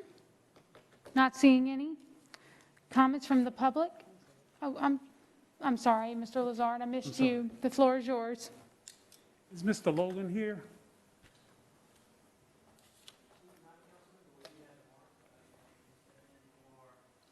Scott? Maybe if you'd like, maybe ask the question, one of these two gentlemen can see if they're in a position to answer it. I was just going to ask, I just noticed that whenever we are doing these, it appears as though we're using Mr. Block 100% of the time, is what it appears. And I was just curious as to whether or not we use any other attorneys or... Yeah, actually, if we could... Or if it's exclusively... Our development and planning director, do you have anything maybe you can add to that? Is this a comfort level, or... Because I think I understand, don't let me put words in your mouth, but I think I understand your intent of your question, which is, can we basically spread the work around if we have, if we have local attorneys, which is definitely an initiative that I support.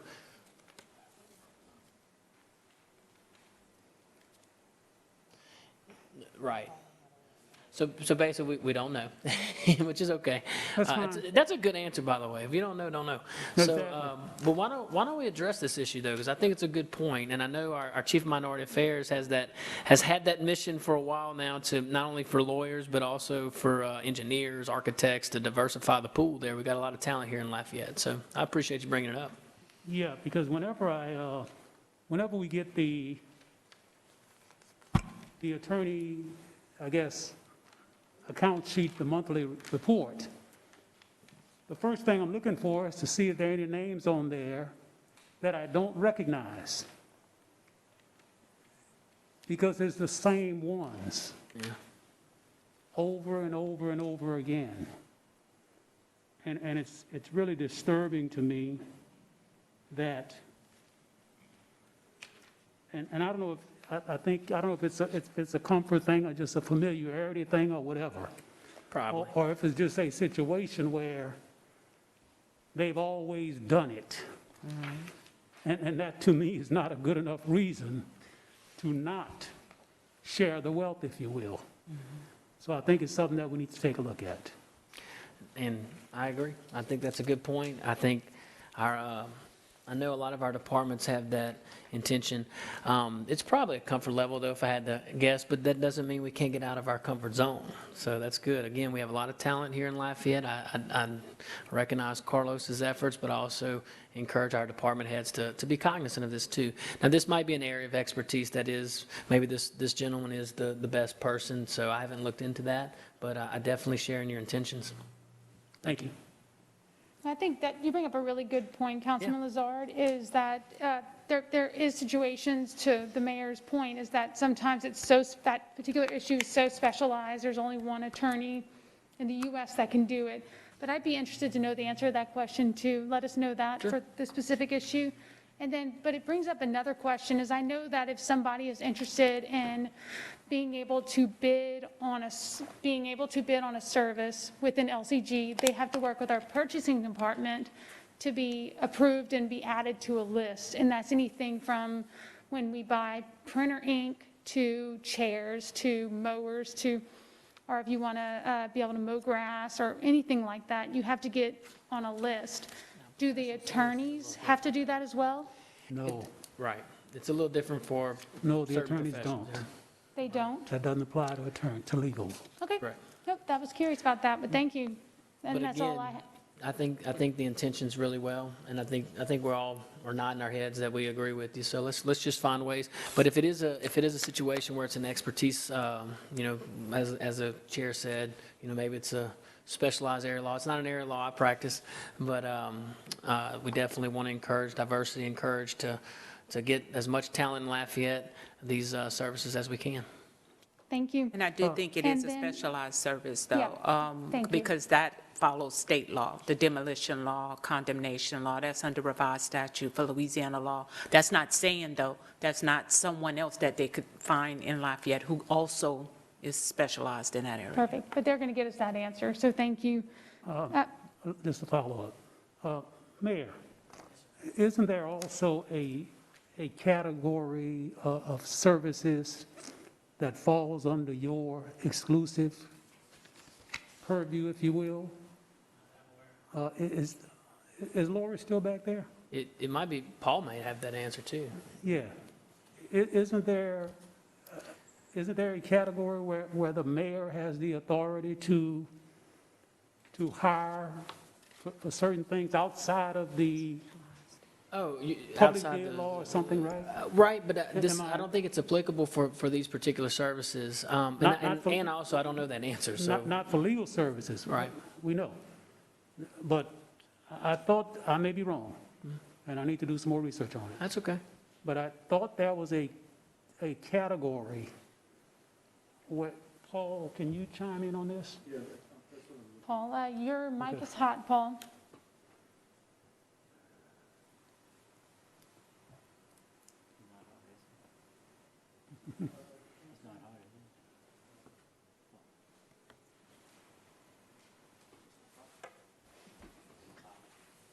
He's looking it up.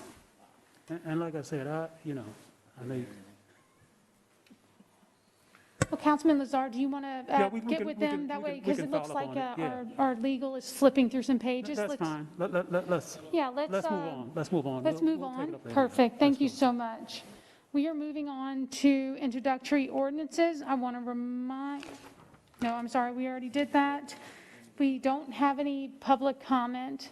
Is that We where? do have one speaker who signed in for ordinance number 20, and they are in support of the ordinance. Okay, great. And then, Veronica, remind me, since we pulled 19, do we need to discuss 19 now before we go to a vote? We need to call for the vote for the Got it. in-global items 20 through 26. All right, perfect. We're going to go to a vote for items 20 through 26. District 4? Yes. District 5? Yes. District 1? Yes. District 2? Yes. District 3? Yes, Motion to introduce in globo is approved.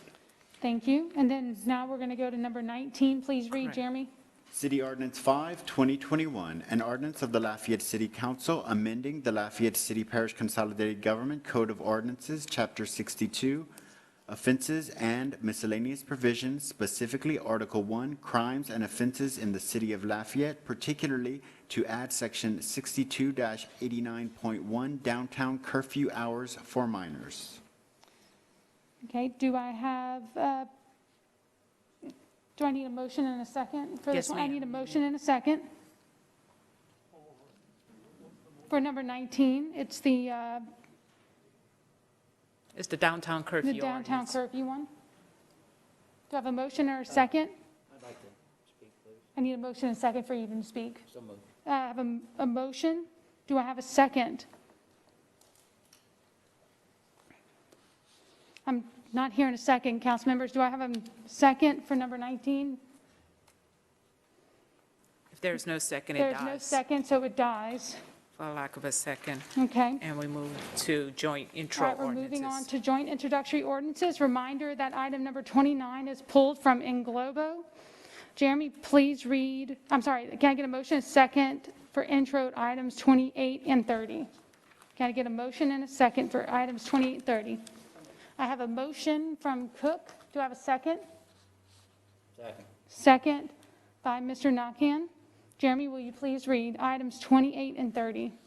Joint Ordinance 3, 2021, a joint ordinance of the Lafayette City Council and the Lafayette Parish Council amending the fiscal year 2021 operating budget of the Lafayette City Parish Consolidated Government by rededicating 0.075 mils from Fund 274 Cultural Economy to Fund 260 Road and Bridge Maintenance.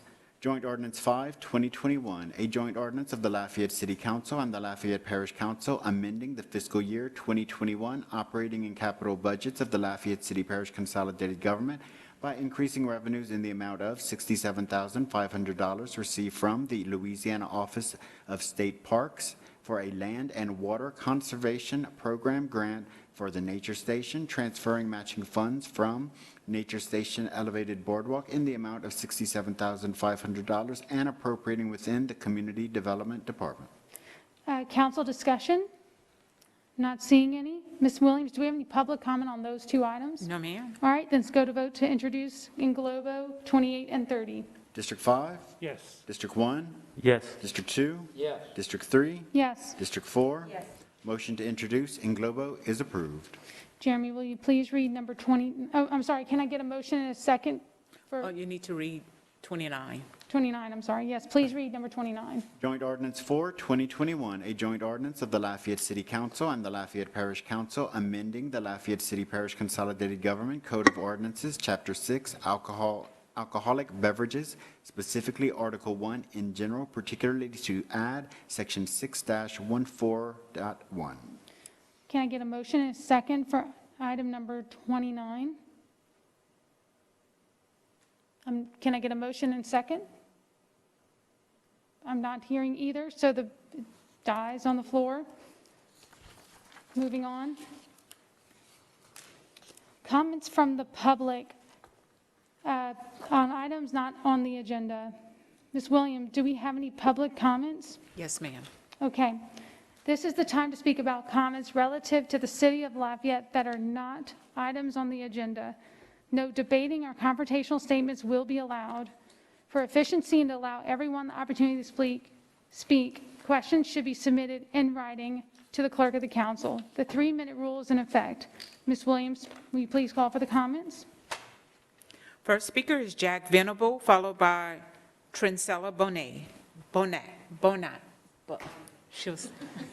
And both mics are available. And if you're next in line, please just come step up here. That way we can move quickly. Thank you. How you doing? My name is Jack Venable. I'm a resident of Lafayette and owner of multiple businesses within the parish and in the city. I come to you today to discuss an issue that's affecting many businesses, including my own, in this area. The problem is illegal dumping into dumpsters. Can I take this off? Okay. I have locations in District 2, 3, 5 in the city, and locations in all five parish districts. Businesses spend a lot of money on trash disposal, and the costs keep rising, and illegal dumping is not helping. I pay thousands of dollars per year on this issue, and I've tried many times to get help with it. The main problem is there's no clear law or ordinance that says filling up someone else's dumpster is illegal. So there's no way to punish the people who do it. I deal with this issue on a daily basis, and it's a huge problem. So far, what I've attempted to do is when someone dumps trash into one of my containers, and I have proof of it, whether it be video, address on their trash, license plate numbers, or witnesses, I call the police in the jurisdiction. In other towns that I do business, they'll investigate and they'll issue a citation. In Lafayette, I have not had any luck. Over the past 5 years, I've notified the authorities many times, and I've been told so many excuses. For example, that the city doesn't want to enforce it because they'd rather them throw it in your dumpster than throw it on the street. That it's not against the law, that it's a civil issue. Quite a few officers in both the parish and the city have told me that the state has rewritten the theft of services and trash is no longer covered under it. Many of them refer me to a city ordinance, section 7434. I don't know the number, but I think Jeremy does it. He sent it to me. This ordinance is poorly written and no one knows how to enforce it. It says that it is illegal and should be enforced by the parish constable. But when you contact the constables, they have no jurisdiction to do so, and they don't know anything about it at all. Both the city police and the sheriff's office say it's not them either. So basically, it's not illegal in Lafayette to dump anything anywhere. I have reached out to the district attorney's office and the city prosecutor. They have suggested trying to charge them with littering or trespassing or some other way around it, and the police can't do that either. Most of the dumpsters on businesses are in public areas. I've also spoke to Gordon Wiltz, and he's telling me that 74 only applies to containers from our public services that fall under the contract. So basically, only the blue cans. Sir, your time is up, but thank you. Veronica, if you don't mind, and get with Jeremy tomorrow. I'd like to continue this conversation with you and I. Okay. I actually had an issue this week about that, so you being here tonight is very timely. I would like to pull that particular ordinance and see what we can do and get with legal on how we can partner with Lafayette Police Department and Sheriff's Department, because we do need to make that illegal and have a process in place on how business owners can report that, or residents or apartment complexes. So thank you so much for coming. I'm going to have my council office reach out to you tomorrow. So please make sure your phone number's on there and your email. Sure. Thank you very much. No, thank you for coming. Thank everyone. I appreciate that. Thank you. But Mayor, I know you had something you want to say. I'm sorry. No, hey, look, you saved me a phone call, so that's perfect. No, that's look, sir, we all appreciate you coming up. You're not the first person to bring that issue, so I'm glad. It is very timely.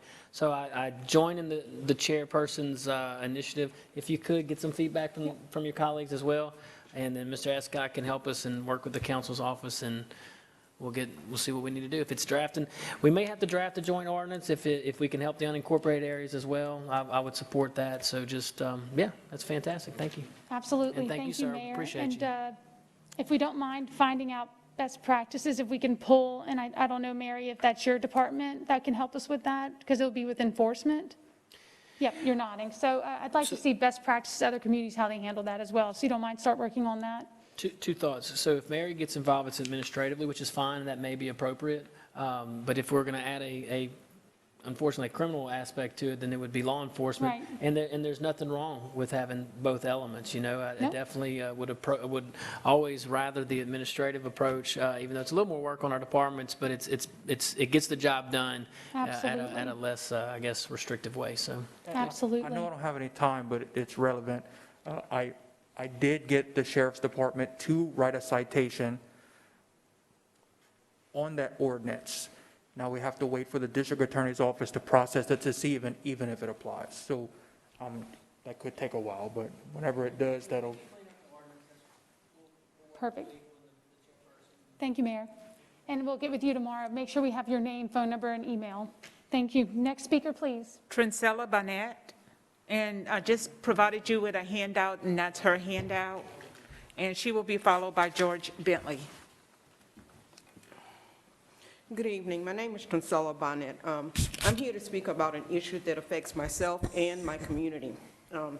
It's about these environmental fees that are charged to the people's property taxes. I received the bill on my family's property this year. It had an environmental fee, grass cutting that allegedly occurred on the May 13, 2019, and August 6, 2019. I went in to pay the taxes and had all correspondence pertaining to this property be sent to my address back on the 17th of November 2019. At that time, when I paid the bill, I was not informed that there was a fee for the grass cutting that was on there. If I was told then that there was a fee, I would have paid the bill. It was $70 for each occurrence, I found out, but I wasn't informed, so I paid the taxes that they told me that was due. And like I said, you know, had I known, I would have taken care of this. But then I received the bill this year, and it had $500-something on there. There's a copy of it on page 3 of the taxes. It was $570 fee for environmental fee. I called the tax office, Ms. Ashley Wiltz and Russell Bork, about this issue on the 24th of November 2020. And I was informed that it was for an environmental fee of cutting the grass on the alleged dates that I was not aware of. And that they had sent a letter to Chicago to my dead aunt. No, at that time, they had all my information. The letter was supposedly sent in 2020. They had all my information, and I should have received the letter telling me that that was going to be taking place, and I didn't receive any letters.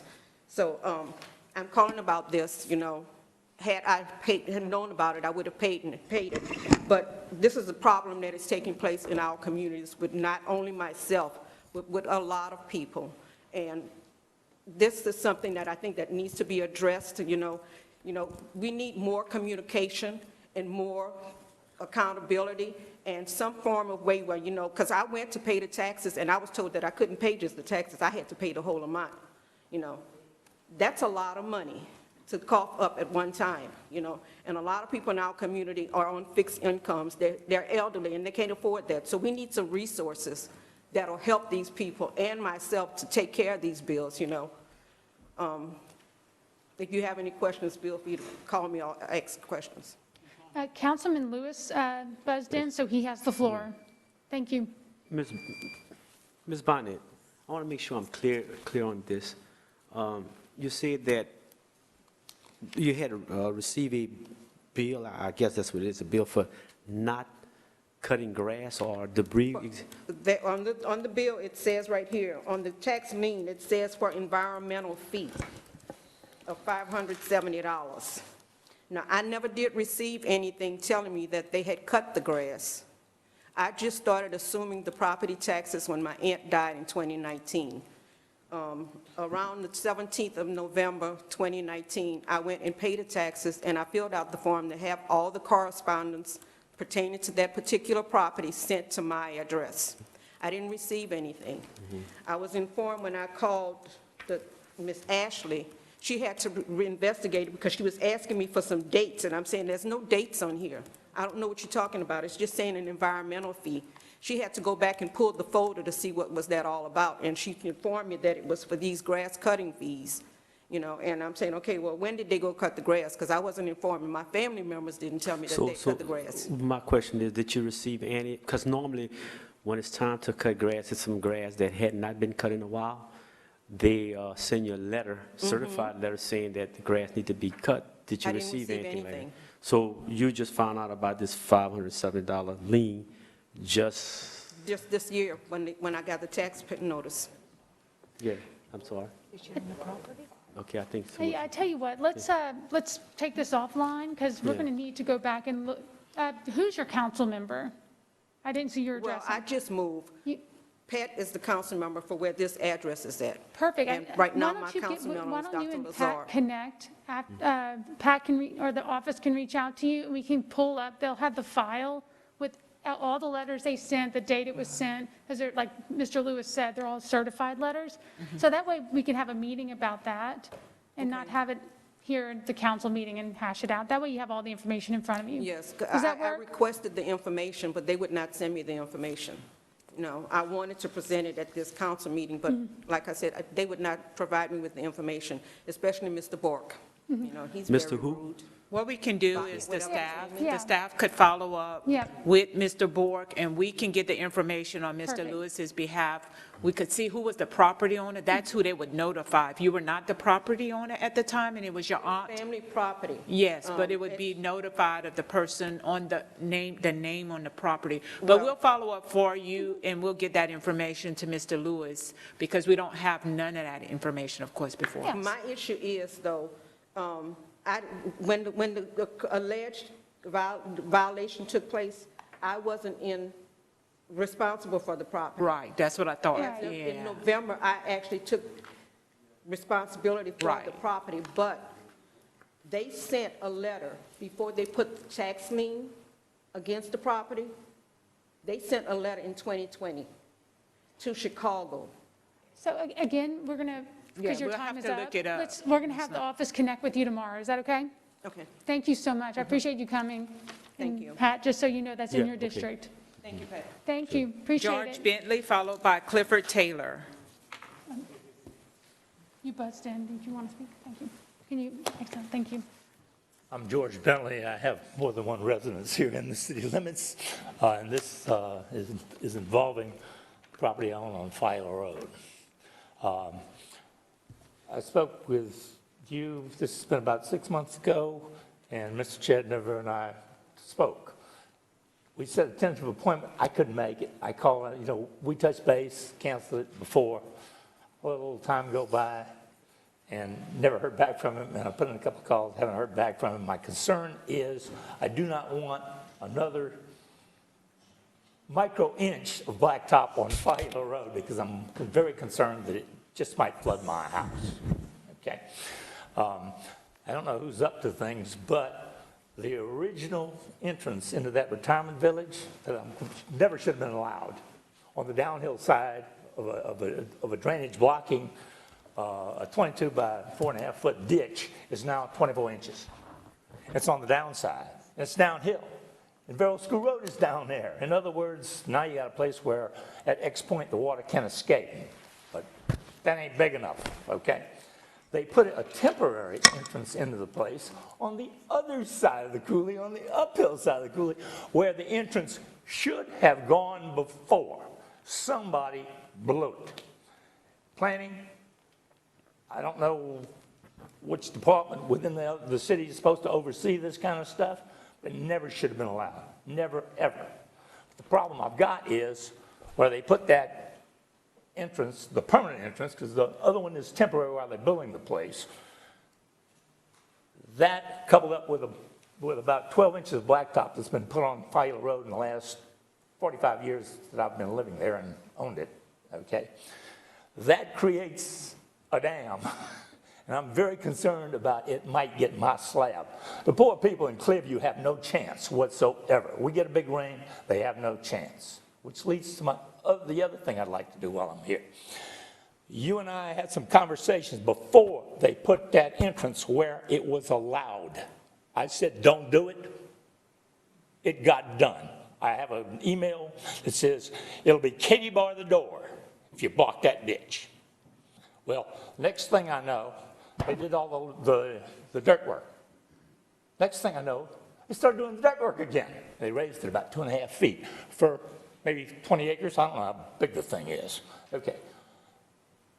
You put me in touch with an engineer, Mark so-and-so. I've got his name and everything. Okay. He assured me what was done. But they did what everybody knows won't work. They took the retention pond and made it deeper. That does not do anything unless you keep the water level down. I would like to know right now, with the way that development is, with that water, will it handle the volume it's supposed to handle if it goes to rain? Thank you, sir. Councilwoman Cook, you buzzed in. You have the floor. Yes, Mr. Bentley, we have had several conversations, and I would defer to Public Works since I'm not the engineer, but I would be happy to have sit down with you and have another conversation, and they can maybe explain once again what the procedure was that was done and/or, what the potential is so that we can maybe put some of your fears to rest. Right. Well, the other thing I'm very concerned about Sir, is sir, your time's up, sir. the blacktop. And No, we your can- time we is can up, address but that let's too. just join Mr. Mayor there on the side with our Public Works Director. Is that all, Councilwoman? All right, next speaker.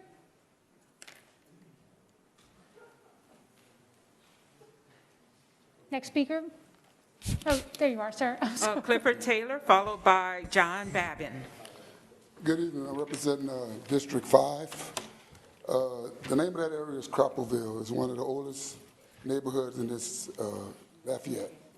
It's we have a problem there. It's called Mr. T's Firewood. Y'all be looking at the pictures. I talked to the mayor about a year ago. He cleaned it up, and then he put it right back. That's all he does is plays with the city and the people in the neighborhood. I'm representing my sister. The first picture y'all looking at is when y'all driving from Evangeline Thruway.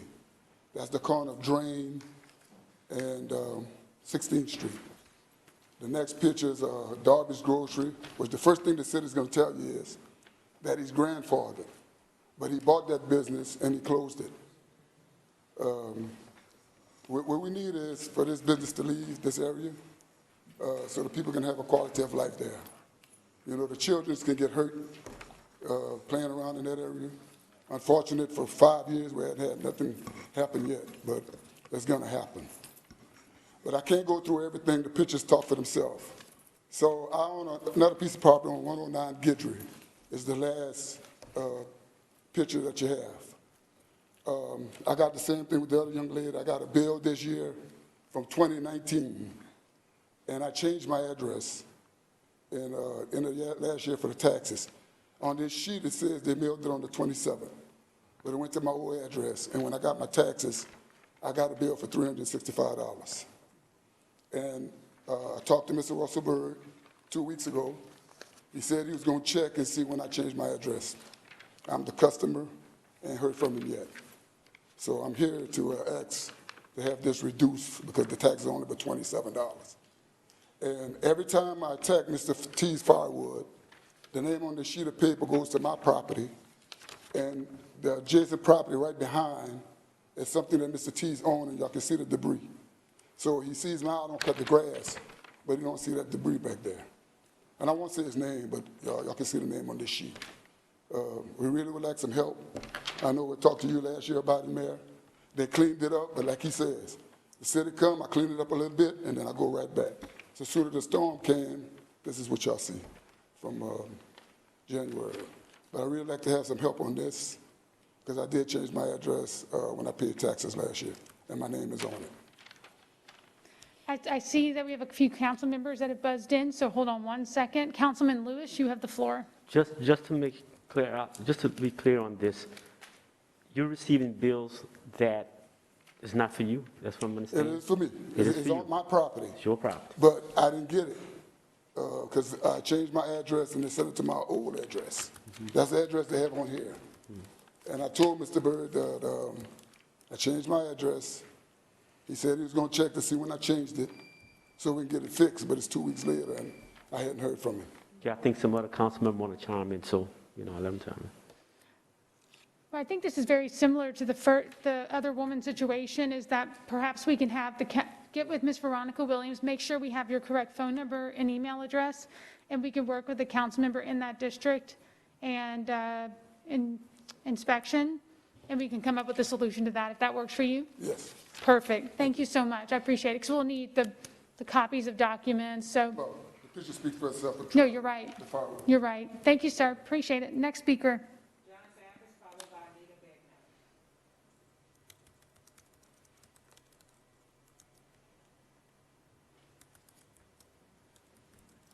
Good evening. My name is John Babin. I'm from Iberia Parish, but I own property in the same area that Mr. Taylor was just talking about. This issue has been going on for quite some time now. We're here this evening asking for some type of resolution to the problem. You've seen the photographs. He has taken over the whole neighborhood. It's a quality of life issue. It's a safety issue. It's only a matter of time before some child's going to walk I mean, all this firewood piled up, 4, 5, 6, 10 feet high.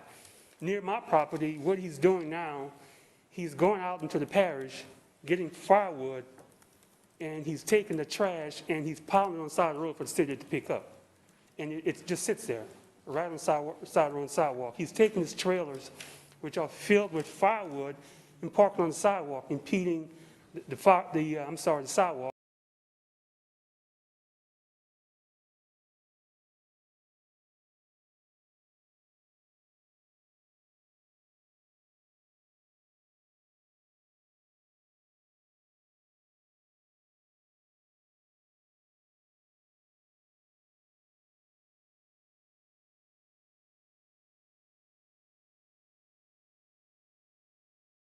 Where people can't even access the sidewalks. We met with the city numerous times. We keep being told that something's going to be done, but nothing happens. This has been going on quite some time now.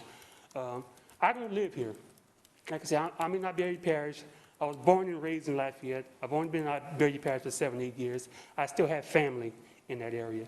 So I'm here tonight on their behalf, asking for something. Look, I'm not looking to put the man out of business. I'm all about doing business. But from what I understand, he is operating without a license. I mean, if that's the way you conduct your business, then I don't know. So again, I'm just here tonight asking for something to be done to give everybody in the neighborhood some type of resolution to this problem. Perfect. Thank you. Thank you. Same thing. Please get with Ms. Veronica to make sure we have your phone number and email address correct, so we can reach out to you tomorrow. Thank you, sir. Next speaker. Anita Begnaud, followed by James Proctor. We put it on the paper. Good evening, everyone. My name is Anita Begnaud. I'm the CEO of the Downtown Development Authority in Downtown Lafayette Unlimited. A sincere thank you, Mr. Mayor President, for the decision to delay the parking changes, to have more dialogue, and to work toward consensus on the issue. Thank you so much. DDA is committed to helping to garner feedback and find consensus on this really important issue, as well as the goals you talked about at the beginning of the meeting to achieve a safer and more prosperous downtown. We have the knowledge and the expertise to help lend to this conversation and are happy to be a partner in contributing to that with you. These conversations should also include residents and business and property owners, specifically those who live in the Downtown Development Authority District and in our cultural district, as well as the law enforcement partners that we have, all of which have locations downtown: Lafayette Police Department, the Sheriff's Office, and the newly elected Marshal. It will take all of us to achieve what we all desire: a safe, prosperous, business-friendly downtown that is welcome to residents, businesses, employees, employers, and visitors, and we want to help get it right. So thank you for the opportunity to start that dialogue. Thanks, y'all. Thank you, Anita. James Proctor, followed by Keith Falk.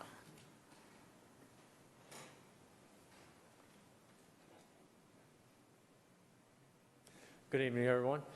I bought some property a couple of years ago in the downtown area in what is called Fightonville, and it was one lot, formerly owned by the Bustani family across from Smile.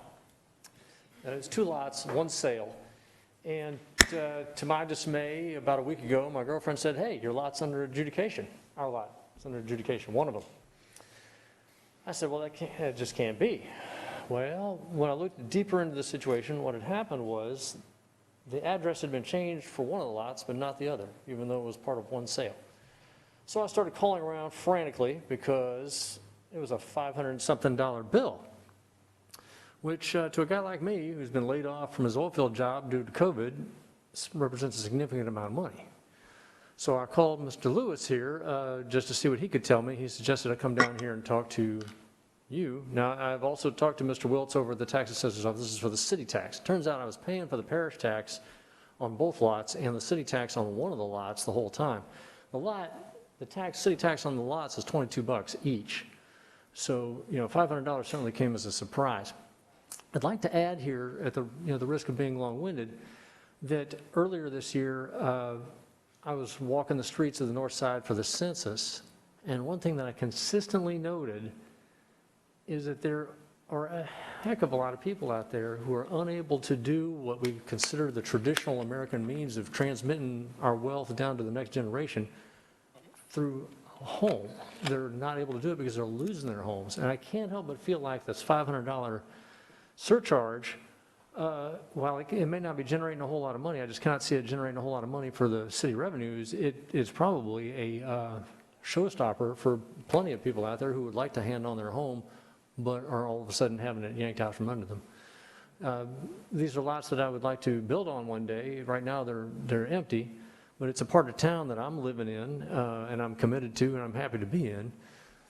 I would just like, to bring this to y'all's attention as something that came as a complete surprise to me, and I feel like, I would hope that I could get some help on this since it was clearly some kind of paperwork issue. Mr. Wiltz noted that notes on the paperwork said that the attorney who did the filing for me couldn't find my address, which I guess I'll have to address that with the attorney. Good to see all of you. Thank you for your time. Thank you. Next speaker is Keith Falk, followed by Wallace Senegal. Keith Falk, concerned community activist.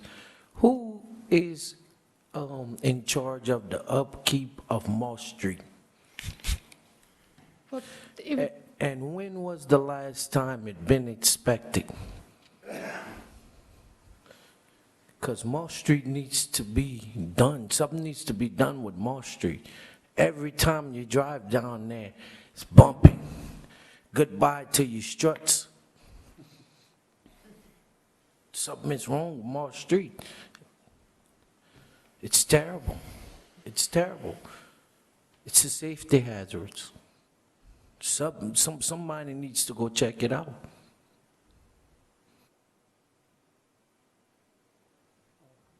Next speaker is Wallace Senegal. I'm sorry, Mr. Lazard has the floor.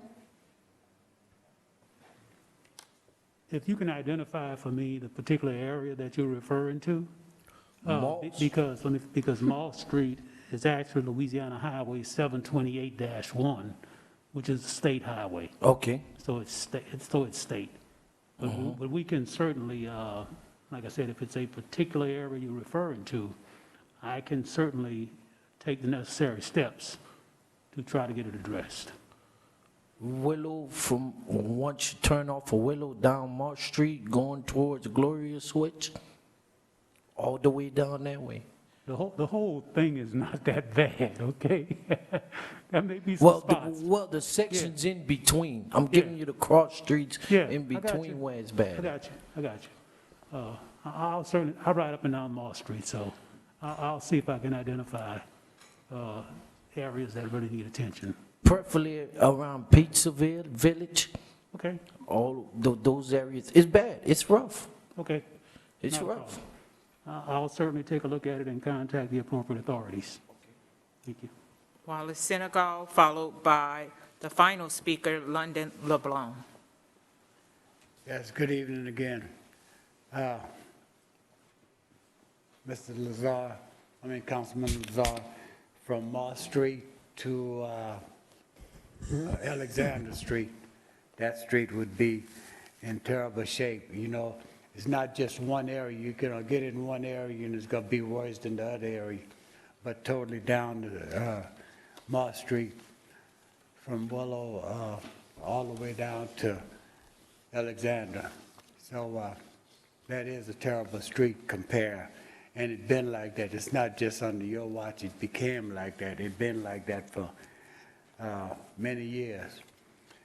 But anyway, my concern is I want to ask the council, is it any way we could get Public Works or Republic to put empty garbage cans around the city to where people could maybe pull up to them and drop their trash in instead of throw it out their car window all over the city? And it's not just on the north side, it's all over the city, But we do have some bad spots on the north side that I feel the people is just disrespecting the city by throwing trash out there. And I'm very concerned about that because when people come to visit me at my home, you know, from out of town, out of state, they got to come through and look at that. So some kind of way we could put some garbage cans or have, like I say, Republic to put an empty can without a top on it, and when they come through on Monday, just dump it. Maybe that might give some people a little incentive to kind of put their trash in, because if I have trash, that's what I do. I pull up on somebody's can that's still out there without a top on it, and I throw my trash in it, you know, if I don't wait till I get home. Sometime I could wait, sometime I can't. So, again, you know, thank you guys for listening to me and taking my concern. Final speaker, Landon Leblanc.